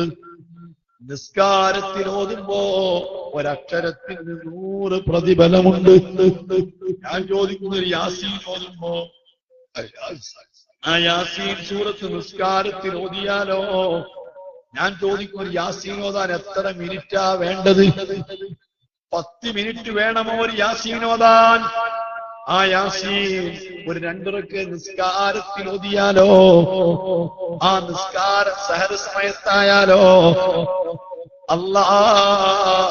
അതിന്റെ പ്രതിഫലം എത്രയാണ്? അതിന് ഒരക്ഷരത്തിന് 100 പ്രതിഫലമാണ്. അല്ലാഹ് ഇങ്ങനെ വാരിക്കോരി തരുന്നതാണ്. അതേ അല്ലാഹുവിന്റെ കലാമാണ്. ഈ ഖുർആൻ ഓതുന്ന സമയത്ത് ഒരു ചിന്ത വേണം. ചില ആളുകൾ അല്ലാഹ് ഖുർആൻ ഓതുമ്പോൾ അങ്ങും ചിന്തിക്കുന്നു, സംസാരിക്കുന്നു. ചെയ്യരുത്.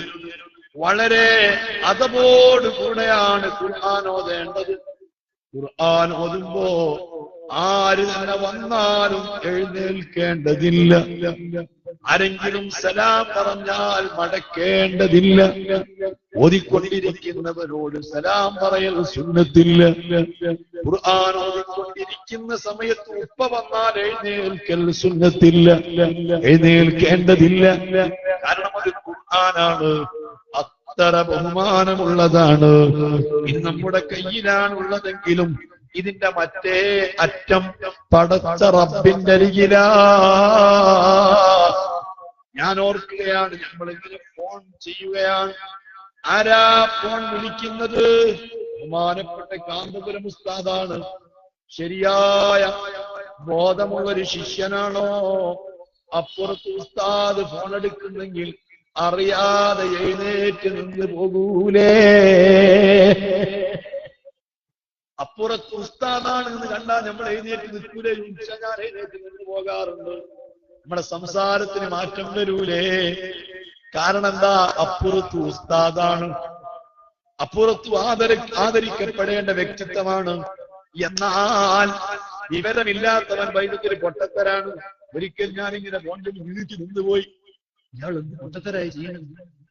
സുബ്ഹാനല്ലാഹ്, വിശുദ്ധ ഖുർആൻ ഓതുമ്പോ അപ്പുറത്ത് പടച്ച റബ്ബാ, ആ ബോധം നമുക്ക് വേണം. സഹോദരന്മാരെ, ചില ആളുകൾ മൊബൈലിലാണല്ലോ ഖുർആൻ ഓതുന്നത്. വളരെ നല്ലതാണ്, വിഷയത്തിൽ ഓതുന്ന പുണ്യം അതിന് കിട്ടൂല. എങ്കിലും യാത്രയിലൊക്കെ, വാഹനത്തിലൊക്കെ യാത്ര ചെയ്യുന്ന സമയത്ത് അത് വളരെ സൗകര്യമാണ്. പക്ഷേ ഖുർആൻ ഓതുമ്പോ അത് മൊബൈലിലാണെങ്കിൽ തന്നെ വുളു വേണ്ടതാണ്. സ്ക്രീനിൽ ഖുർആൻ തെളിഞ്ഞാൽ വുളുയില്ലാതെ അത് സ്പർശിക്കാൻ പറ്റുകയില്ല, ചുമക്കാൻ പറ്റുകയില്ല. അത് പ്രത്യേകം ശ്രദ്ധിക്കേണ്ടതാണ്. അതേ സമയത്ത് സ്ക്രീനിൽ തെളിയാത്ത സമയത്ത് ചുമക്കുന്നതിന് വുളു വേണമെന്നില്ല എന്നാണ് പണ്ഡിതന്മാർ പറഞ്ഞിട്ടുള്ളത്. ഇരിക്കട്ടെ, ഞാൻ ഓർക്കുന്നു ബഹുമാനപ്പെട്ട ഉഖബത്ത് ബിൻ ആമിർ ജുഹനി റളിയല്ലാഹു അൻഹു ബദരീങ്ങളിൽപ്പെട്ട മഹാനാണ്. ബദരീങ്ങൾ അറിയുമല്ലോ, ബദറിൽ പങ്കെടുത്ത സ്വഹാബികൾക്കാണ് ബദരീങ്ങൾ എന്ന് പറയുന്നത്. ബദർ ശുഹദാക്കൾ അല്ല, ബദർ ശുഹദാക്കൾ 14 പേരാണ്. അത് ബദറിൽ ഷഹീദായവരാണ്. അല്ലാഹു സുബ്ഹാനഹു വ തആല വലഖദ് നസറക്കുമുല്ലാഹു ബിബദരിൻ വഅൻതും അദില്ല, അല്ലാഹ് നിങ്ങളെ സഹായിച്ചിട്ടുണ്ട് എന്ന് ഖുർആൻ പറഞ്ഞ സമരമാണ്. ഇസ്ലാമിക ചരിത്രത്തിൽ വലിയ വഴിത്തിരിവാണ്. ബദറിൽ ഭയങ്കര ചരിത്രത്തിൽ തുല്യതയില്ലാത്ത വിജയമാണ് മുസ്ലിം ഉമ്മത്ത് കൈവരിച്ചത് എന്ന് എല്ലാവർക്കും അറിയാം. ബദർ ദിനത്തെ പറ്റി ഖുർആൻ വിശേഷിപ്പിച്ചത് യൗമുൽ ഫുർഖാൻ എന്നാണ്. വലിയ വിജയമാണ്. എന്നിട്ടും 14 പേർ അവിടെ ഷഹീദായിട്ടുണ്ട്. വിജയം എന്ന് പറഞ്ഞാൽ ആരും ഷഹീദാവാതിരിക്കലല്ല, ആരും മരിക്കാതിരിക്കലല്ല, കഷ്ടനഷ്ടങ്ങൾ വരാതിരിക്കലല്ല. ബഹുമാനപ്പെട്ട മുത്തു മുഹമ്മദുർ റസൂലുള്ളാഹി സ്വല്ലല്ലാഹു അലൈഹി വസല്ലമ തങ്ങളെയും സഹാബാക്കളെയും 5000 മലക്കുകളെ ഇറക്കിക്കൊടുത്ത് പടച്ചറബ് സഹായിച്ചിട്ടുള്ള വലിയ വിജയമാണെന്ന് ചരിത്രത്തിൽ കൊട്ടിഘോഷിക്കപ്പെടുന്ന, അല്ല ചരിത്രത്തിൽ തുല്യതയില്ലാത്ത വിജയമെന്നറിയപ്പെടുന്ന ബദർ. ഈ ബദറിലും മുത്തുനബിയുടെ സ്വഹാബത്തിൽ നിന്ന് 14 പേര് ഷഹീദായിട്ടുണ്ട്. ചിലർക്ക് അങ്ങനെ ഒരു ധാരണയുണ്ട്, വിജയം എന്ന് പറഞ്ഞാൽ ഒന്നും പറ്റാതിരിക്കലാണ്, ഒന്നും സംഭവിക്കാതിരിക്കലാണ്, ഒരു നഷ്ടവും ഇല്ലാതിരിക്കലാണ്. അല്ല അല്ല മോനെ, നിനക്ക് തെറ്റുപറ്റി. വിജയം എന്ന് പറഞ്ഞാൽ ഉദ്ദേശിച്ചതൊക്കെ നടക്കലാണ് എന്നല്ല. ബഹുമാനപ്പെട്ട ബദരീങ്ങൾ എന്ന് പറഞ്ഞാൽ പങ്കെടുത്തവർക്ക് മുഴുവനും പറയും. അതിൽപ്പെട്ട മഹാനാണ് ഉഖബത്ത് ബിൻ ആമിർ ജുഹനി റളിയല്ലാഹു അൻഹു. അവിടുന്ന് മരണമാസന്നമായി മരിക്കാൻ കിടക്കുകയാണ്. അപ്പോൾ തന്റെ മക്കളെ സമീപത്തേക്ക് വിളിച്ചു വരുത്തി. നമുക്കും മരിക്കുന്ന സമയത്ത് മക്കളോട് നല്ലത് വസിയ്യത്ത് ചെയ്യാൻ കഴിയണം. നമ്മൾ ഈ ദീൻ പഠിച്ചത്, ഈ ദീന്റെ മാതാക്കളായത്, ഈ ചിട്ടയും അച്ചടക്കവും നമ്മൾ പഠിച്ചത് നമ്മുടെ പൂർവികരിൽ നിന്നാണ്. ഉപ്പമാരിൽ നിന്നും ഉമ്മമാരിൽ നിന്നും ഗുരുക്കന്മാരിൽ നിന്നും കണ്ടുകൊണ്ടാണ് നമ്മൾ പഠിച്ചത്. നമ്മളിൽ നിന്ന് കണ്ട് നമ്മുടെ മക്കൾ പഠിക്കണം, നമ്മുടെ ശിഷ്യന്മാര് പഠിക്കണം. അത് നമ്മുടെ ബാധ്യതയാണ്. നമ്മുടെ ഉസ്താദുമാരല്ലേ നമുക്ക് പഠിപ്പിച്ചു തന്നത്, ഉപ്പമാരല്ലേ നമുക്ക് ജീവിതം പഠിപ്പിച്ചു തന്നത്. റമദാനിനെ എങ്ങനെ വരവേൽക്കണമെന്ന് പഠിപ്പിച്ചത് ആരാ? നമ്മുടെ ഉപ്പയും ഉമ്മയുമാണ്. അതുപോലെ നമ്മിൽ നമ്മുടെ മക്കള് പഠിക്കണം. നമ്മളെങ്ങനെ തറാവീഹിൽ പോയി തുടങ്ങിയത്, പോകുന്നത് കണ്ടതാ. നമ്മളെങ്ങനെ എല്ലാ കാര്യങ്ങളും ഇങ്ങനെ കണ്ടത് ഉപ്പമാരിൽ നിന്ന് പഠിച്ചതാ. ദീനുൽ ഇസ്ലാം മക്കളെ കണ്ടുപഠിക്കേണ്ടതാണ്. കേട്ടുപഠിക്കേണ്ടതല്ല, അത് കണ്ടുപഠിക്കേണ്ടതാണ്. നമ്മുടെ ഉപ്പമാര് നമുക്ക് ചെയ്ത ഏറ്റവും വലിയ കാര്യം അതാണ്. ഇതുപോലെ എന്റെ മക്കൾ എന്നിൽ നിന്ന് കണ്ടുപഠിച്ചിട്ടുണ്ടോ എന്ന് ഇടയ്ക്കിടയ്ക്ക് ചിന്തിക്കുന്നത് നല്ലതാണ്. പകർത്താൻ പറ്റിയത്, മാതൃകയാക്കാൻ പറ്റിയത് എന്റെ മക്കൾ എന്നിൽ നിന്ന് കണ്ടിട്ടുണ്ടോ? ഇബ്രാഹിം നബി അലൈഹിസ്സലാം തങ്ങളെ പ്രാർത്ഥന വിശുദ്ധ ഖുർആൻ പഠിപ്പിക്കുന്നുണ്ട്. റബ്ബനാ ഹബ് ലനാ മിൻ അസ്വാജിനാ വദുർരിയാതിനാ ഖുർറത അഅ്യുനിൻ വജ്അൽനാ ലിൽമുത്തഖീന ഇമാമ. ഞങ്ങളെ ഭാര്യമാരിൽ നിന്ന്, ഞങ്ങളെ മക്കളിൽ നിന്ന് ഞങ്ങൾക്ക് കണ്ണിന് കുളിർമ നൽകണമേ എന്ന് ഇബ്രാഹിം നബി ദുആ ചെയ്തു. ഈ ദുആന്റെ അർത്ഥം എന്താണ്? ഇമ്മത്ത് രേഖപ്പെടുത്തിയിട്ടുണ്ട്, മുഫസ്സിരീങ്ങൾ പറഞ്ഞിട്ടുണ്ട്. ഭാര്യയിൽ നിന്നും മക്കളിൽ നിന്നും കണ്ണിന് കുളിർമയുണ്ടാവുക എന്ന് പറഞ്ഞാൽ അതീവ സുന്ദരിയായ ഭാര്യയാവുക എന്നല്ല, നിന്റെ ഇഷ്ടത്തിനൊത്തുകൊണ്ട് പ്രവർത്തിക്കുന്ന ഭാര്യയാവുക എന്നല്ല. മക്കളിൽ നിന്നുള്ള കണ്ണിന് കുളിർമ എന്ന് പറഞ്ഞാൽ മക്കളൊക്കെ നല്ല സ്ഥാനവും മാനവും ഉള്ളവരാവുക, ജോലിയുള്ളവരാവുക, പണമുള്ളവരാവുക, പ്രതാപമുള്ളവരാവുക. അതിനല്ല മക്കളിൽ നിന്നുള്ള കണ്ണിന് കുളിർമ എന്ന് പറയുന്നത്. മുസ്ലിം ഉമ്മത്തറിയണം, മുസ്ലിം സിപ്പമാരറിയണം, മുസ്ലിം സഹോദരങ്ങൾ അറിയണം. എന്തിനാണ് ഭാര്യ മക്കളിൽ നിന്നുള്ള കണ്ണിന്റെ കുളിർമ എന്ന് പറഞ്ഞാൽ എന്താണ്? നമ്മൾ പറഞ്ഞൊക്കെ കേൾക്കുന്ന മക്കളാവുകയോ? അല്ല അല്ല, നമ്മൾ പറയുന്ന അനുസരിക്കുന്ന മക്കൾക്കാണോ കണ്ണിന് കുളിർമ എന്ന് പറയുന്നത്? അല്ല മോനെ, അല്ല. മറിച്ച് ഭാര്യയിൽ നിന്നും മക്കളിൽ നിന്നും കണ്ണിന്റെ കുളിർമ എന്ന് പറഞ്ഞാൽ അതിന്റെ അർത്ഥം അവര് അല്ലാഹുവിനെ ത്വാഅത്ത് ചെയ്യുന്നത് കാണലാണ്, ഇബാദത്ത് ചെയ്യുന്നത് കാണലാണ്. അല്ലാഹ് എനിക്ക് 10 മക്കളുണ്ടെങ്കിൽ 10 മക്കളും പള്ളിയിലെത്തിയപ്പോ നിസ്കാരത്തിന് സഫ് കെട്ടി നിൽക്കുന്നത് കാണലാണ്. എന്തൊരു കണ്ണിന് എന്തൊരു കുളിർമയാണ്.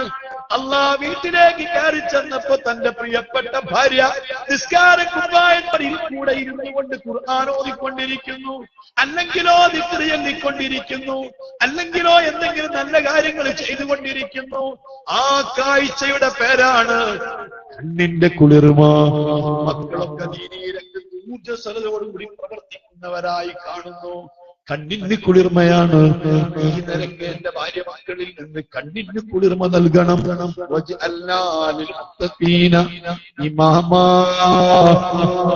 ഞങ്ങളെ മുത്തഖീങ്ങൾക്ക് മാതൃകയാക്കണമെന്ന് ഇബ്രാഹിം നബി ദുആ ചെയ്തു. നമ്മളോട് ദുആ ചെയ്യാൻ കൽപ്പിക്കപ്പെട്ടു, നമ്മളും ദുആ ചെയ്യുന്നു. അത് നമ്മുടെ മക്കൾ നമ്മിൽ നിന്ന് പഠിച്ചിട്ടുണ്ടോ? നമ്മിൽ നിന്ന് പകർത്തിയിട്ടുണ്ടോ? പകർത്താൻ പറ്റുന്ന രൂപത്തിൽ ആ മക്കളെ മുൻപിൽ ജീവിച്ച് കാണിച്ചിട്ടുണ്ടോ? ഓരോ ഉമ്മമാരും മരിക്കുന്ന സമയത്ത് മക്കളെ വിളിച്ച് വസിയ്യത്ത് ചെയ്യണം.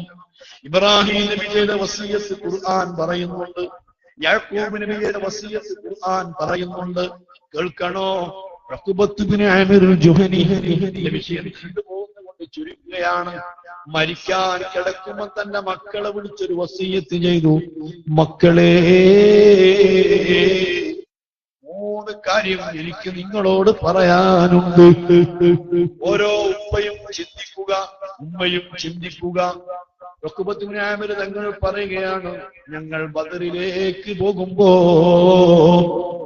ബദറിൽ ഇന്നത്തെ പോലെയാണ് അന്നത്തെ നോമ്പ്, അഥവാ ഉഷ്ണകാലത്താണ്.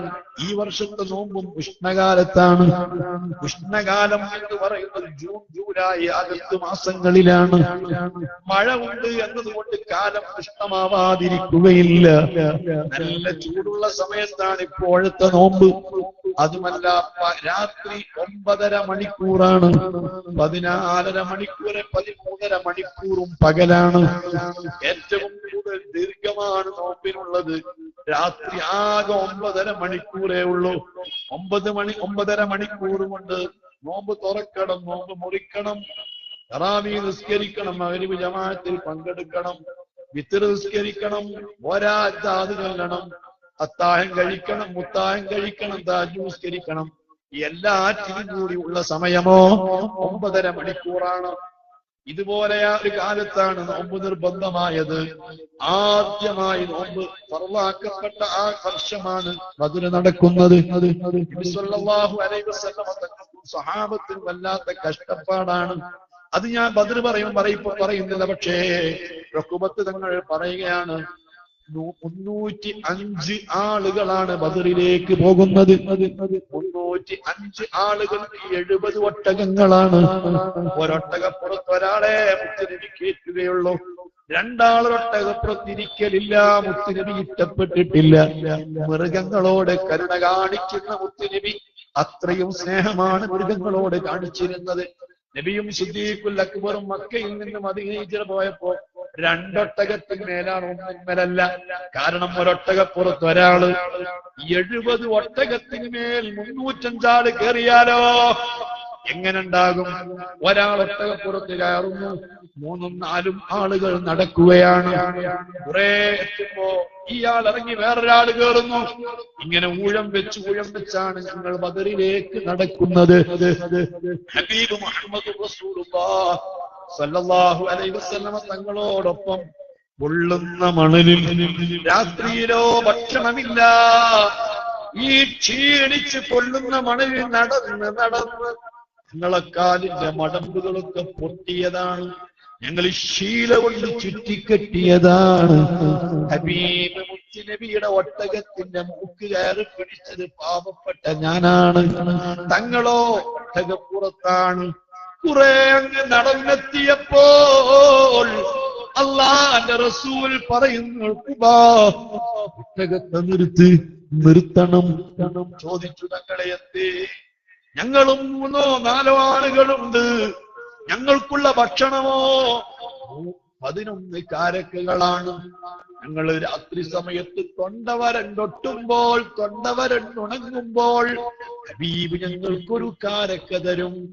ആ കാരക്ക ഞങ്ങൾ വായിലിട്ട് ചവയ്ക്കുന്നതിനു പകരം ആ കാരക്ക ഞങ്ങൾ വായിലിട്ട് ഇങ്ങനെ ഇളക്കുമ്പോ ഞങ്ങളെ വായിൽ ഉമിനീര് പൊടിയുന്ന ഉമിനീര് കൊണ്ട് വരണ്ട തൊണ്ട ഞങ്ങൾ നനയ്ക്കും. അങ്ങനെ വീണ്ടും കാരക്കയെടുത്ത് തൊട്ടടുത്ത കൂട്ടുകാരന് കൊടുക്കും. ഇങ്ങനെ 11 കാരക്കയുമായിട്ടാണ് ഞങ്ങൾ 3-4 പേർ ഹബീബിന്റെ കൂടെ ബദറിലേക്ക് ഒട്ടകത്തിന്റെ കയറും പിടിച്ച് നടക്കുന്നത്. തങ്ങൾ പറഞ്ഞു, ഉഖബാ നിർത്തണം ഒട്ടകം. ചോദിച്ചു, എന്തേ റസൂലേ?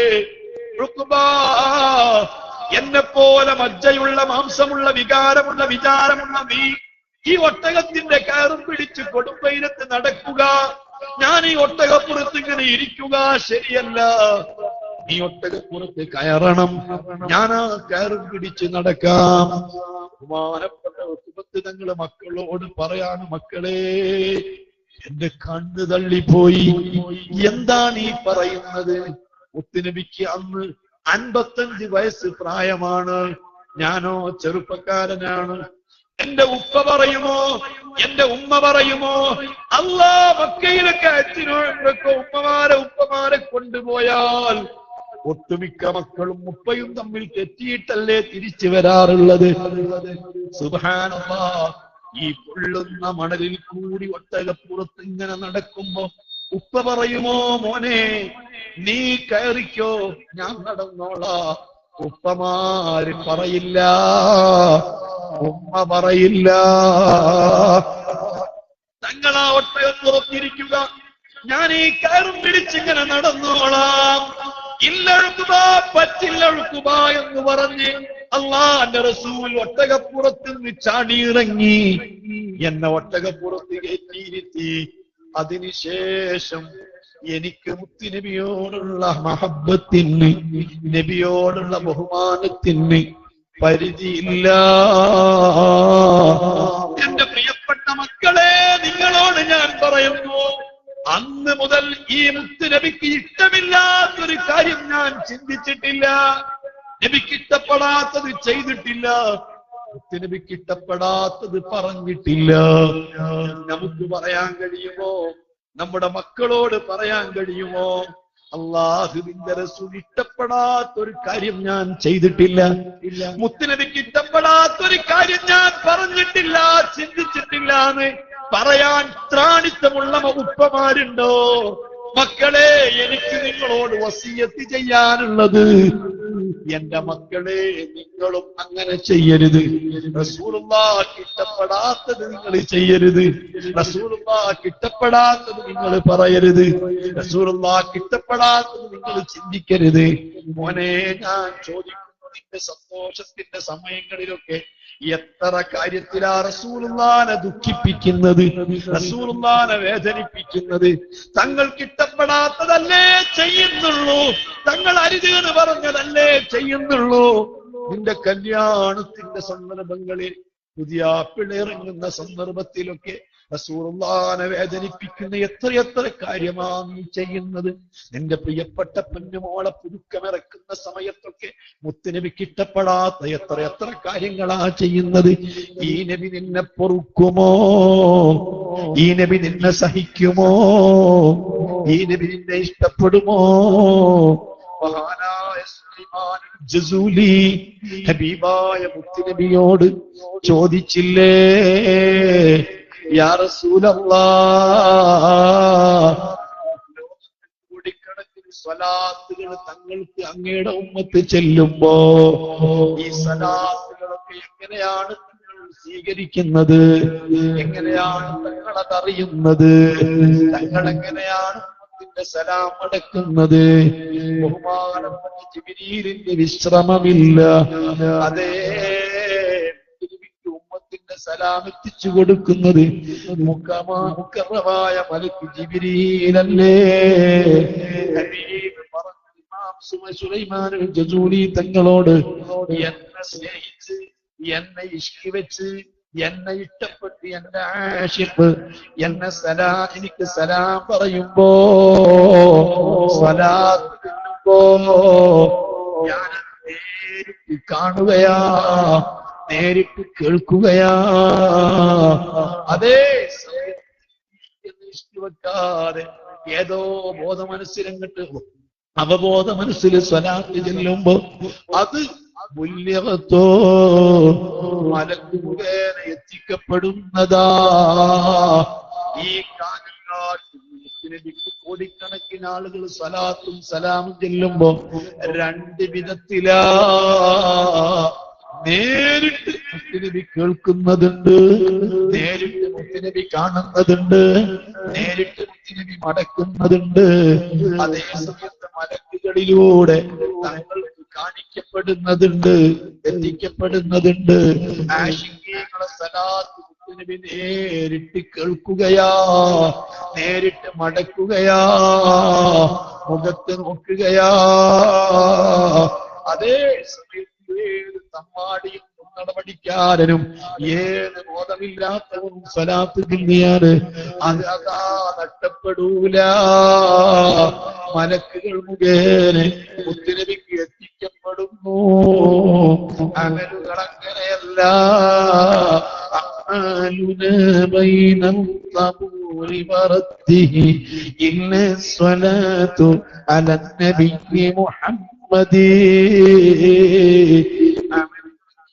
ായാൽ വൈരാഗ്യമുണ്ടായാൽ, ദോഷങ്ങൾ ചെയ്താൽ, ഉണ്ടായാൽ, ലോകമാന്യമുണ്ടായാൽ അതൊക്കെ മലക്കുകൾ പരിശോധിച്ചിട്ട് തള്ളിക്കളയുന്നതാ. മുത്തുനബിക്ക് ചൊല്ലുന്ന സ്വലാത്ത് മലക്കുകൾക്ക് പരിശോധനയില്ല. ഹബീബ് നേരിട്ട് പരിശോധിക്കുകയാണ്. മുത്തുനബിന്റെ ഉമ്മത്ത് മുത്തുനബിക്ക് കൊടുത്തയച്ച സ്വലാത്തില് എന്ത് ന്യൂനതയുണ്ടെങ്കിലും കുറവുണ്ടെങ്കിലും തങ്ങളത് തള്ളിക്കളയൂല. ചെറുപ്പക്കാരോട്, സഹോദരങ്ങളോട് വളരെ വിനയത്തിൽ നിങ്ങളിൽപ്പെട്ട ഒരാളെ പോലെ ചോദിക്കുകയാണ്.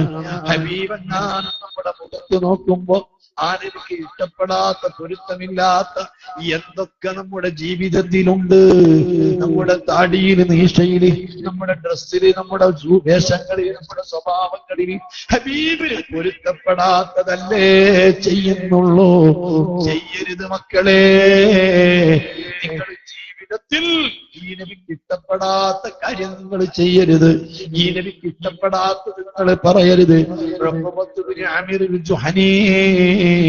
രണ്ടാമതായി നിങ്ങളോട് മക്കളെ പറയാനുള്ളൊരു വസിയത്ത് എന്താണെന്നറിയോ? അവിടെ ഖുർആൻ തുന്നിക്കെട്ടിയിട്ടില്ല, മുസ്ഹഫിന്റെ രൂപത്തിലാക്കിയിട്ടില്ല.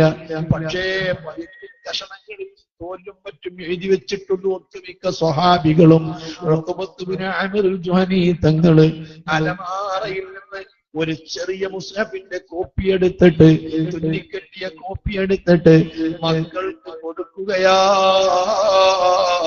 മക്കളെ, ഈ ഉഖബത്ത് നല്ല പാട്ടുകാരനാണ്. ഉഖബത്ത് പാടാൻ നിന്നാൽ ആരും കേട്ടെന്ന് പോകും. എന്ത് നല്ലൊരു സ്വരമാണ്! അറിയപ്പെട്ട പാട്ടുകാരനാണ്. ഉഖബത്തിന്റെ മക്കളും അങ്ങനെ തന്നെയാണ്, പാരമ്പര്യമായി പാടുന്നവരാണ്. നമ്മുടെ നാട്ടിലൊക്കെ നന്നായി പാടുന്ന കുട്ടികളുണ്ടല്ലോ. പറയുന്നു, മക്കളെ, ഇന്ന് മുതൽ നിങ്ങൾക്ക് പാടണം തോന്നുമ്പോൾ നിങ്ങൾക്ക് പാടാൻ, കേൾക്കണം എന്ന് നിങ്ങൾക്ക് തോന്നുമ്പോൾ നിങ്ങൾക്ക് ആസ്വദിക്കാൻ ഈ ഖുർആൻ മതി മക്കളെ. വേറെ പാടരുതേ. ഖുർആനിലെ വമാ അല്ലംനാഹു അശ്ശിഅറ വമാ യംബഗീ ലഹു ഇൻ ഹുവ ഇല്ലാ ദിക്റുൻ വ ഖുർആൻ മുബീൻ. മുത്തുനബിക്ക് നാം പാട്ട് പഠിപ്പിച്ചിട്ടില്ല. പാട്ട് മുത്തുനബിക്ക് യോജിച്ചതുമല്ല. അത് മാന്യന്മാർക്ക് പറ്റിയതല്ല. വ്യക്തിത്വമുള്ളവർക്ക് പറ്റിയതല്ല. ഇൻഹുവ ഇല്ലാ ദിക്റുൻ വ ഖുർആൻ മുബീൻ. ഈ ഖുർആൻ തന്നെ പോരെ. അത് നിങ്ങൾ പാടണമെന്ന് തോന്നുമ്പോ ഈ ഖുർആൻ എടുത്ത് വായിക്കുക. പാട്ട് കേട്ട് ആസ്വദിക്കണമെന്ന് തോന്നുമ്പോ ഈ ഖുർആൻ നിങ്ങൾ കേൾക്കുക. ഈ ഖുർആൻ ആയിരിക്കണം നിങ്ങളുടെ ഉള്ള പാട്ടുകള് എന്ന് ബഹുമാനപ്പെട്ട ഉഖബ തന്റെ മക്കളോട് വസിയത്ത് ചെയ്യുകയാ. വല്ലാത്തൊരു ലോകമാ. എപ്പോഴും പാട്ടുകളാണ്, മൊബൈലുകൾ നിറയെ പാട്ടുകളാണ്, അതേ മ്യൂസിക്കുകളാണ്. പാട്ടുകൾ കേൾക്കാത്ത സമയങ്ങളില്ല. നമ്മൾ അലാറം പാട്ടുകളാണ്, റിംഗ് ട്യൂൺ പാട്ടുകളാണ്, ഡയറി ട്യൂൺ പാട്ടുകളാണ്, പാട്ടിന്റെ അടിമകളാണ്. ഞാൻ നിങ്ങളോട് ചെയ്യല്ല, പാട്ടിനടിമപ്പെട്ട് പോകല്ല, പാട്ടുകളുടെ സമയം കളയല്ല, പാട്ടിന്റെ പിറകിൽ പോകല്ല. ആലിമീങ്ങളോട് ചോദിക്കുക, വശ്ശുഅറാഉ യത്തബിഹുൽ ഗാവൂൻ. പാട്ടുകാരൻ എപ്പോഴും ആരാധകരായിട്ടുള്ളത് വഴിതയച്ചവരാ, ദുർനടപ്പുകാരാ. ആത്മീയതയിലേക്ക് നയിക്കുന്നതല്ല, ആത്മീയതയിലേക്ക് നയിക്കുന്ന പാട്ടുകളെ കുറിച്ചല്ല.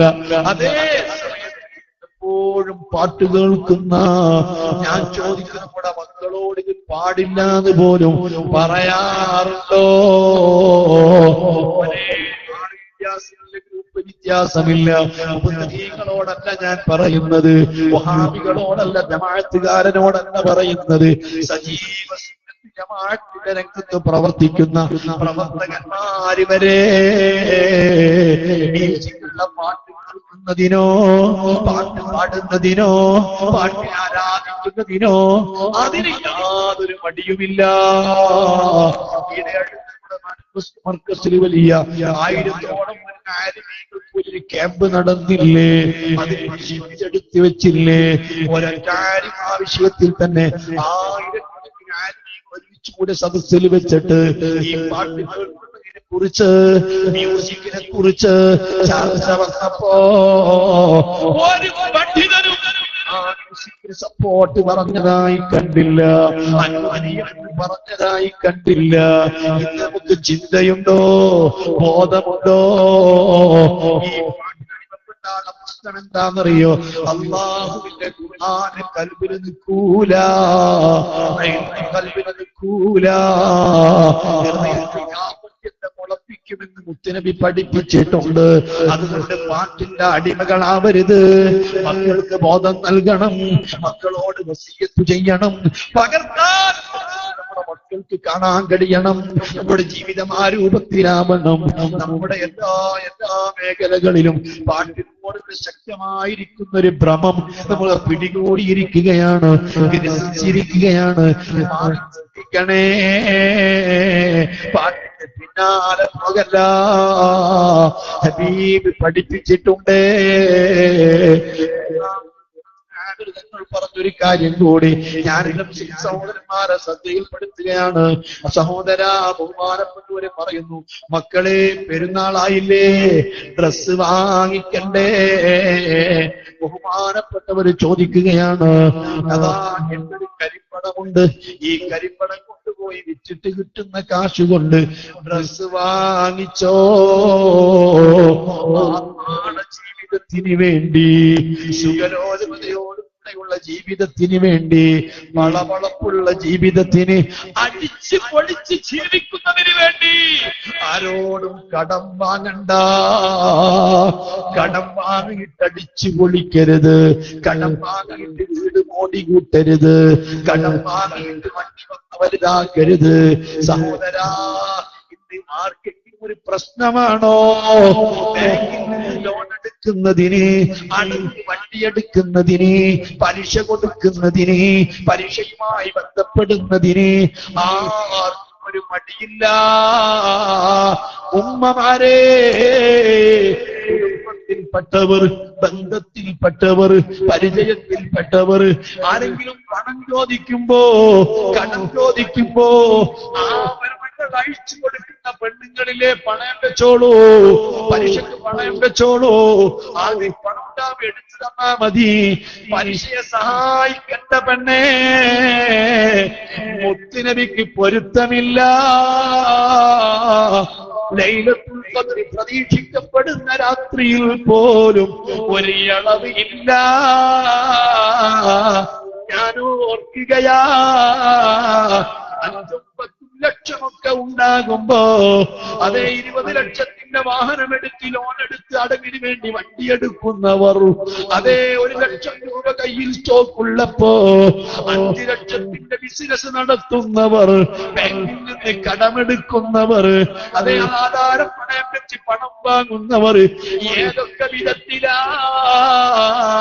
ചിലരൊക്കെ ദറൂറത്തിന്റെ മസല പറയുന്നുണ്ട്. മോനെ, നശിച്ചു പോകരുത്, പാവങ്ങളെ വഞ്ചിക്കരുത്, ആളുകളെ പറ്റിക്കരുത്. ഇബ്നു ഹജർ റഹീമഹുല്ലാഹ്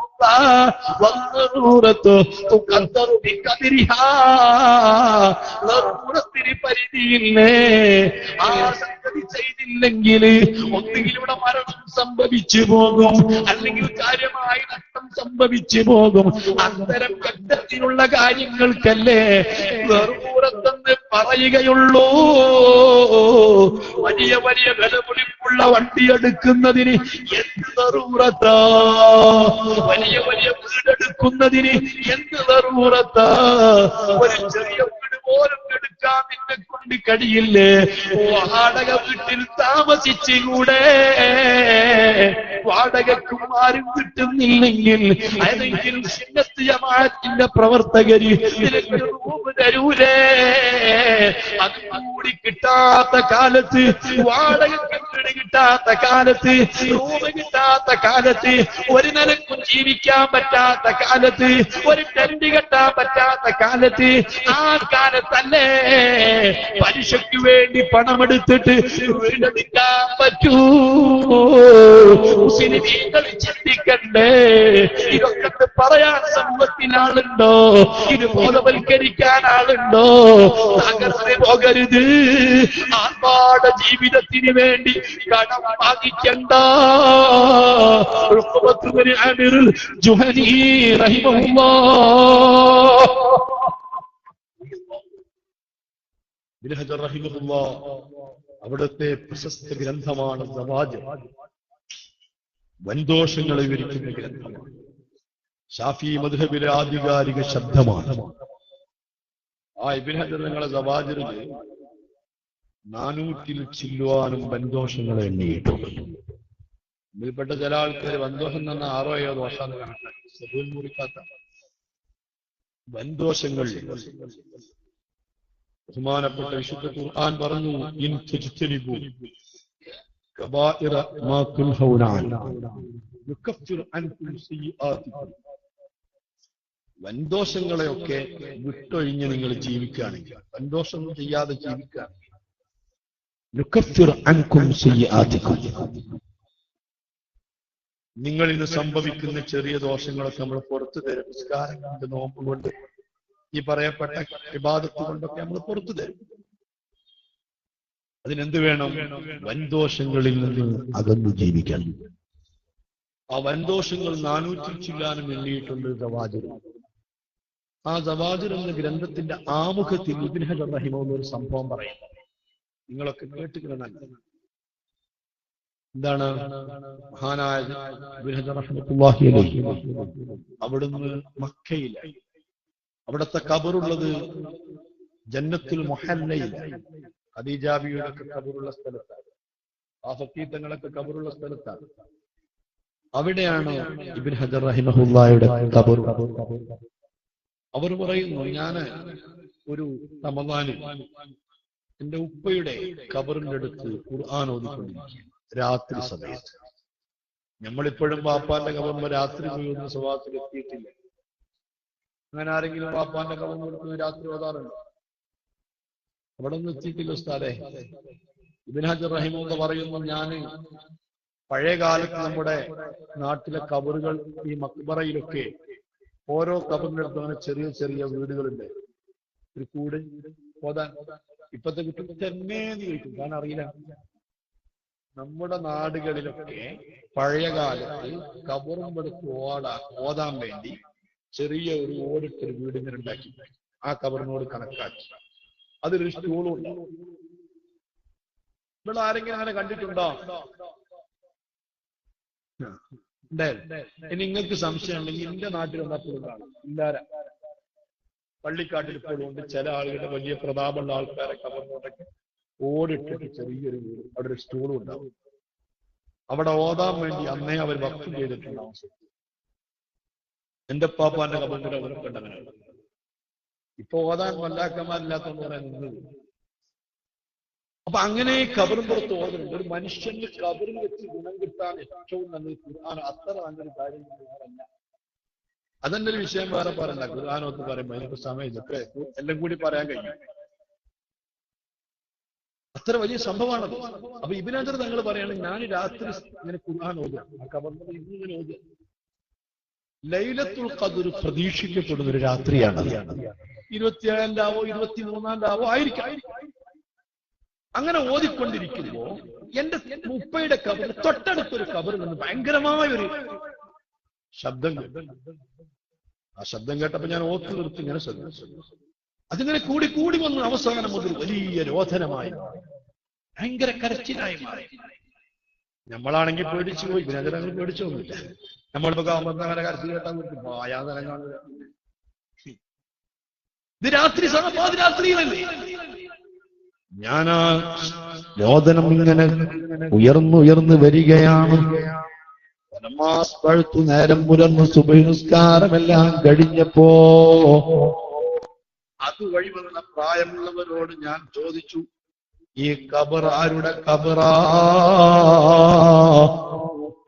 ആ ഖബറിന്റെ ആളെ എനിക്ക് പരിചയപ്പെടുത്തി. ആ പരിചയപ്പെടുത്തിയ വ്യക്തിയുടെ കുടുംബത്തിൽ ഞാൻ ചെന്നന്വേഷിച്ചു. എല്ലാവർക്കും അയാളെ പറ്റി വളരെ നല്ലതേ പറയാനുള്ളൂ.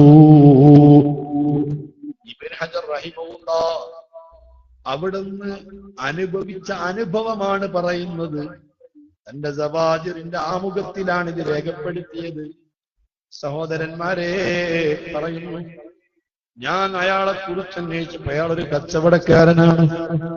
10-65 വയസ്സ് വരെ കച്ചവടം ചെയ്തു, നല്ല നിലയ്ക്ക് ജീവിച്ചു, എല്ലാ വഖത്തും ജമാഅത്തിൽ പങ്കെടുത്തു, സൽക്കർമ്മങ്ങൾ ധാരാളം ചെയ്ത ആളാണ്. 65 വയസ്സ് കഴിഞ്ഞപ്പോ അയാൾക്ക് കച്ചവടത്തിന് വയ്യാതായി. കച്ചവടം ചെയ്യാൻ വയ്യാതായപ്പോ ഈ കച്ചവടം മൊത്തം അയാള് വിറ്റു. ആ കച്ചവടം മൊത്തം വിറ്റ കാശ് കൊണ്ട്, മൂലധനം കൊണ്ട് ശിഷ്ടം വരുമ്പോ ജീവിതം മുന്നോട്ട് കൊണ്ടുപോവാം എന്നയാള് കരുതിയില്ല. ആ കച്ചവടം വിറ്റ മൂലധനം കൊണ്ട് ആ മനുഷ്യൻ അത് പലിശക്ക് കൊടുത്തു. ആ പലിശ കൊണ്ടാണ് പിന്നീട് അയാൾ ജീവിച്ചത്. ഇതാണ് അയാളുടെ ജീവിതം. അതേ സമയത്ത് നിസ്കാരത്തിൽ അയാൾക്ക് ഒരു വീക്ക്നെസ് ഇല്ല, നോമ്പിൽ അയാൾക്ക് ന്യൂനതയില്ല, ആരാധനകളിൽ അയാൾക്ക് കുറവില്ല. ഈ ശിഷ്ടം വന്ന കാലം പലിശ വാങ്ങി ജീവിച്ചത് കൊണ്ട് ആ മനുഷ്യൻ അനുഭവപ്പെടുന്നത് ഖദറിന്റെ രാത്രിയിൽ എല്ലാവർക്കും ഇളവുകളല്ലേ, നരകത്തിന്റെ കവാടം കൊട്ടിയെടുക്കപ്പെടുന്ന മാസമല്ലേ, സ്വർഗം മൊത്തം തുറക്കപ്പെടുന്ന മാസമല്ലേ, തീർന്നില്ല പിശാചിനെ മൊത്തം ബന്ധിപ്പിക്കപ്പെടുന്ന മാസമല്ലേ, കോടിക്കണക്കിന് ആളുകളെ നരകത്തിൽ നിന്ന് മോചിപ്പിക്കപ്പെടുന്ന രാത്രിയും മാസവുമല്ലേ. ആ മാസത്തിൽ പോലും പലിശ വാങ്ങിത്തുന്ന മനുഷ്യന്റെ ഖബറിൽ ഇളവില്ല. ചിന്തിക്കേണ്ടതാണ്, ബോധമുള്ളവർ മനസ്സിലാക്കേണ്ടതാണ്. നിങ്ങൾക്ക് കേൾക്കണോ, 8 10 ലക്ഷം രൂപ സ്വരൂപിച്ചു ഏതെങ്കിലും ജ്വല്ലറികളിലോ തുണിഷോപ്പുകളിലോ കച്ചവടത്തിൽ എന്ന പേരും പറഞ്ഞിട്ട് മാസം മാസം അതിന് കിട്ടുന്ന ലാഭവിഹിതം എന്ന പേരും പറഞ്ഞ് തിന്നുന്നത് കടുത്ത പലിശയാ. ഇസ്ലാം അനുവദിച്ച റാവ് കച്ചവടമാവണമെങ്കിൽ എന്ത് ബിസിനസ്സാണ് ഇവർ നടത്തുന്നത് െന്നറിയണം. ആ ബിസിനസിന്റെ ലാഭവിഹിതവും കൃത്യമായി രേഖപ്പെടുത്തണം. എന്നെ പറയാകൂ, നഷ്ടത്തിനും ഭാഗമാക്കാവണം.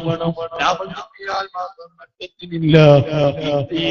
ഏർപ്പാടൊക്കെ കടുത്ത പലിശയാ. ചിന്തിക്കണേ, ഇബാദത്ത് നഷ്ടപ്പെടുത്തരുതേ, ആഖിറം നഷ്ടപ്പെടുത്തരുതേ. ഇങ്ങനെ ഞാൻ ശ്രദ്ധയിൽപ്പെടുത്തിയതാണ്.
لا إله إلا الله اللهم صل على سيدنا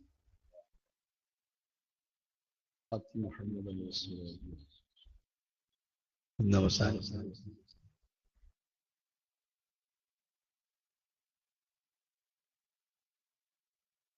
ഇന്ന് വാങ്ങി വിളിച്ചു അവിടെ അവസാനിപ്പിക്കുകയാണ് ഇൻഷാ അല്ലാഹ്. ബാക്കി വളരെ പ്രധാനപ്പെട്ട ചില കാര്യങ്ങൾ നിങ്ങളെ ശ്രദ്ധയിൽപ്പെടുത്താനുണ്ട്. അല്ലാഹു തൗഫീഖ് നൽകട്ടെ. നാളെ നമുക്ക് സംസാരിക്കാം. കൃത്യമായി 10 മണിയാകുമ്പോഴേക്ക് എല്ലാവരും എത്തിച്ചേരണം. എന്നാലേ നമുക്ക് 2 മണിക്കൂറെങ്കിലും കിട്ടുള്ളൂ. 10 മണിക്ക് എത്തണം. നമ്മൾ എത്തണം. പരമാവധി മറ്റുള്ളവരെ കൂടി എത്തിക്കാൻ ശ്രമിക്കണം. ഒരാളും കൂടി ഇത് കേട്ടാൽ നമുക്കതിന്റെ വലിയ പ്രതിഫലമാണ്. സ്വാലിഹീങ്ങളുടെ അടയാളത്തിൽ അത് വരും ഇൻഷാ അല്ലാഹ്. അതുകൊണ്ട് നാളെ നേരത്തെ തന്നെ എല്ലാവരും എത്തിച്ചേരണമെന്ന് ഓർമ്മപ്പെടുത്തുന്നു. എല്ലാവരും എല്ലാ അർത്ഥത്തിലും സഹായിക്കണം, സഹകരിക്കണം. അള്ളാഹു നമ്മിൽ നിന്ന് കബൂൽ ചെയ്യുമാറാവട്ടെ. റമദാനിലെ ഒരു സുന്നത്ത് ഒരു ഫർദ് പോലെയാണ്. ഒരു ഫർദ് 70 ഫർദ് പോലെയാണ്. നമ്മളിപ്പോൾ ഫർദും ചെയ്യുന്നുണ്ട്, സുന്നത്തും ചെയ്യുന്നുണ്ട്. പറയുന്നതെല്ലാം സുന്നത്തല്ല, ചിലതെല്ലാം ഫർദാണ്. സുന്നത്തായാൽ തന്നെ ഒരു ഫർദിന്റെ പോലെയാണ്. വെള്ളിയാഴ്ച ഖുത്ബ ഓതൽ ഫർദാണ്, കേൾക്കലും ഫർദാണ്. അതിന്റെ പുണ്യമായിരിക്കും ഇതിന് കിട്ടുക. അതുകൊണ്ട് വളരെ ശ്രദ്ധിച്ച് തുടർന്നുള്ള ദിവസങ്ങളിൽ നിങ്ങൾ വരണമെന്ന് ഓർമ്മപ്പെടുത്തി ഇന്ന് ഇവിടെ അവസാനിപ്പിക്കുന്നു. പല ആളുകൾക്കും പള്ളിയിലേക്ക് ജമാഅത്തിന് ഇമാമത്തിനൊക്കെ പോകേണ്ടതുണ്ട്, അല്ലാത്തവർക്ക് നിസ്കരിക്കേണ്ടതുണ്ട്. അല്ലാഹു നമ്മിൽ നിന്ന് ഖബൂൽ ചെയ്യുമാറാവട്ടെ. സ്വല്ലല്ലാഹു അലാ മുഹമ്മദ് സ്വല്ലല്ലാഹു അലൈഹി വസല്ലം. സ്വല്ലല്ലാഹു അലാ മുഹമ്മദ് സ്വല്ലല്ലാഹു അലൈഹി വസല്ലം. സ്വല്ലല്ലാഹു അലാ മുഹമ്മദ് സ്വല്ലല്ലാഹു അലൈഹി വസല്ലം. സ്വല്ലല്ലാഹു അലാ മുഹമ്മദ് സ്വല്ലല്ലാഹു അലൈഹി വസല്ലം. സ്വല്ലല്ലാഹു അലാ മുഹമ്മദ് സ്വല്ലല്ലാഹു അലൈഹി വസല്ലം. സ്വല്ലല്ലാഹു അലാ മുഹമ്മദ് സ്വല്ലല്ലാഹു അലൈഹി വസല്ലം. സ്വല്ലല്ലാഹു അലാ മുഹമ്മദ് സ്വല്ലല്ലാഹു അലൈഹി വസല്ലം. സ്വല്ലല്ലാഹു അലാ മുഹമ്മദ് സ്വല്ലല്ലാഹു അലൈഹി വസല്ലം. اللهم صل على محمد يا رب صل عليه وسلم. الحمد لله رب العالمين حمدا يوافي نعمه ويكافئ مزيدا. اللهم صل وسلم وبارك على سيدنا محمد وعلى آل وأصحاب سيدنا ومولانا محمد. أرحم الراحمين يا الملك الجبار يا സർവാധിനാഥനായ അല്ലാഹുവേ, നിങ്ങൾ ഇതുവരെ പറഞ്ഞതും കേട്ടതും ഇവിടെ ഒരുമിച്ച് കൂടിയതും ഞങ്ങളിൽ നിന്ന് നീ ഒരു സാലിഹായ അമലായി കബൂൽ ചെയ്യണേ അല്ലാഹുവേ. ഞങ്ങൾ അറിഞ്ഞും അറിയാതെയും ചെറുതും വലുതുമായി ഞങ്ങളിൽ നിന്ന് സംഭവിച്ചു പോയ തെറ്റുകളും വലുതായി നീ ഞങ്ങൾക്ക് വിട്ടുപുറത്ത് മാപ്പാക്കി തരണേ അല്ലാഹ്. അതിനുള്ള ഹേതുകമാക്കണേ ഞങ്ങളെ ഒത്തുകൂടൽ റബ്ബേ. അല്ലാഹുവേ, ഞങ്ങളെ മാതാപിതാക്കൾ, മശായിഖുമാർ, ഉസ്താദുമാർ, ബന്ധുമിത്രാദികൾ, പ്രസ്ഥാന ബന്ധുക്കൾ, അല്ലാഹുവേ, പഠിക്കുമ്പോഴും പഠിപ്പിക്കുമ്പോഴും ഞങ്ങളെ സഹായിച്ചവർ, ഭക്ഷണം തന്നവർ, ഈ മഹത്തായ പരിപാടിക്ക് വേണ്ടി അധ്വാനിച്ചവർ, പ്രവർത്തിച്ചവർ, ദീനീ രംഗത്ത് സജീവമായി നിറഞ്ഞു നിൽക്കുന്ന പ്രവർത്തകന്മാർ, അവരെ കുടുംബാംഗങ്ങൾ എല്ലാവരെയും സ്വാലിഹീങ്ങളിൽ പെടുത്തല്ലാഹ്. വിശുദ്ധ റമദാൻ കൊണ്ട് വിജയം കൈവരിച്ചവരിൽ ഉൾപ്പെടുത്തി തരണേ അല്ലാഹ്. ഈ റമദാൻ ഞങ്ങൾക്ക് നീ എത്തിച്ചു തന്നതുപോലെ, റമദാനിലേക്ക് ഞങ്ങളെ എത്തിച്ചതുപോലെ, ഞങ്ങൾക്ക് ഖൈറിന്റെ വേദിയിൽ ഒരുമിച്ച് കൂടാൻ തൗഫീഖ് തന്നതുപോലെ ഞങ്ങളെ നീ കബൂലാക്കണേ അല്ലാഹ്. റഹ്മത്ത് ചൊരിയണേ അല്ലാഹ്. കോടിക്കണക്കിന് ആളുകൾക്ക് നീ പാപങ്ങൾ പുറത്തു കൊടുക്കുമ്പോ പാപികളായ, വിവരമില്ലാത്ത, നിന്നെ കുറിച്ചറിയാത്ത, നിന്റെ ജലാലറിയാത്ത ജമാലാൾക്ക് നീ പുറത്തു തരണേ അല്ലാഹ്. പുറത്തു തരണേ അല്ലാഹ്. അല്ലാഹുവേ, ഞങ്ങളിൽ നിന്ന് മരിച്ചുപോയ മാപികൾ, മശായിഖുമാർ, ഉസ്താദുമാർ, ബന്ധുമിത്രാദികൾ, പ്രസ്ഥാന ബന്ധുക്കൾ, താജുൽ ഉലമ, നൂറുൽ ഉലമ ഉൾപ്പെടെയുള്ള മഹാനായ ഉൾപ്പെടെയുള്ള ധാരാളം എത്തുന്ന സയ്യിദന്മാർ, ഞങ്ങൾക്ക് ദിശാബോധം നൽകിയ ഉസ്താദുമാർ, അവരെ കബറൊക്കെ സുഖമാക്കല്ലാഹ്, സ്വർഗമാക്കല്ലാഹ്, ദർജ ഉയർത്തി കൊടുക്കല്ലാഹ്. റമദാനിന്റെ സർവാനുകൂല്യങ്ങളും നൽകണേ അല്ലാ. ഇന്നല്ലെങ്കിൽ നാളെ ഞങ്ങളെയും മരിപ്പിക്കുമ്പോ ഞങ്ങളെ ആഖിറത്ത് നന്നാക്കി തരണേ അല്ലാ. ഖബർ ജീവിതം സന്തോഷത്തിലാക്കി തരണേ അല്ലാ. അല്ലാഹുവേ, ഞങ്ങളിൽ വിവിധ പ്രയാസങ്ങളും പ്രശ്നങ്ങളും അലട്ടിക്കൊണ്ടിരിക്കുന്നു, പരിഹരിച്ചു തരണേ അല്ലാ. വിഷയങ്ങളെല്ലാം നീ ഏറ്റെടുക്കണേ അല്ലാ. ഞങ്ങൾക്ക് നീ റാഹത്ത് നൽകണേ അല്ലാ. ഇൽമും ഈമാനും ഹിദായത്തും ഞങ്ങൾക്ക് വർദ്ധിപ്പിച്ചു തരണേ അല്ലാ. അല്ലാഹുവേ, ഈമാന്റെ വെളിച്ചം വളരെ കുറഞ്ഞ് ചെറിയ ഞങ്ങൾക്കുള്ളത് പ്രകാശിപ്പിക്കണേ അല്ലാ. ഏറ്റിത്തരണേ അല്ലാ. اللهم اغفر أمة محمد، اللهم ارحم أمة محمد، اللهم أعز أمة محمد، اللهم أكثر أمة محمد، اللهم تقبل من أمة محمد. ربنا تقبل منا إنك أنت السميع العليم وتب علينا إنك أنت التواب الرحيم. آمين برحمتك يا أرحم الراحمين. وصلى الله تعالى وسلم على خير خلقه سيدنا محمد وآله وصحبه أجمعين. سبحان ربك رب العزة عما يصفون وسلام على المرسلين والحمد لله رب العالمين. അസ്സലാമു അലൈക്കും വറഹ്മത്തുള്ളാഹി. സോൺ ഭാരവാഹികളും എക്സിക്യൂട്ടീവ് അംഗങ്ങളും നിസ്കാരത്തിന് ശേഷം നിർബന്ധമായും ഇവിടെ വരണം. അടിയന്തരമായ ചില വിഷയങ്ങൾ ചർച്ച ചെയ്യാൻ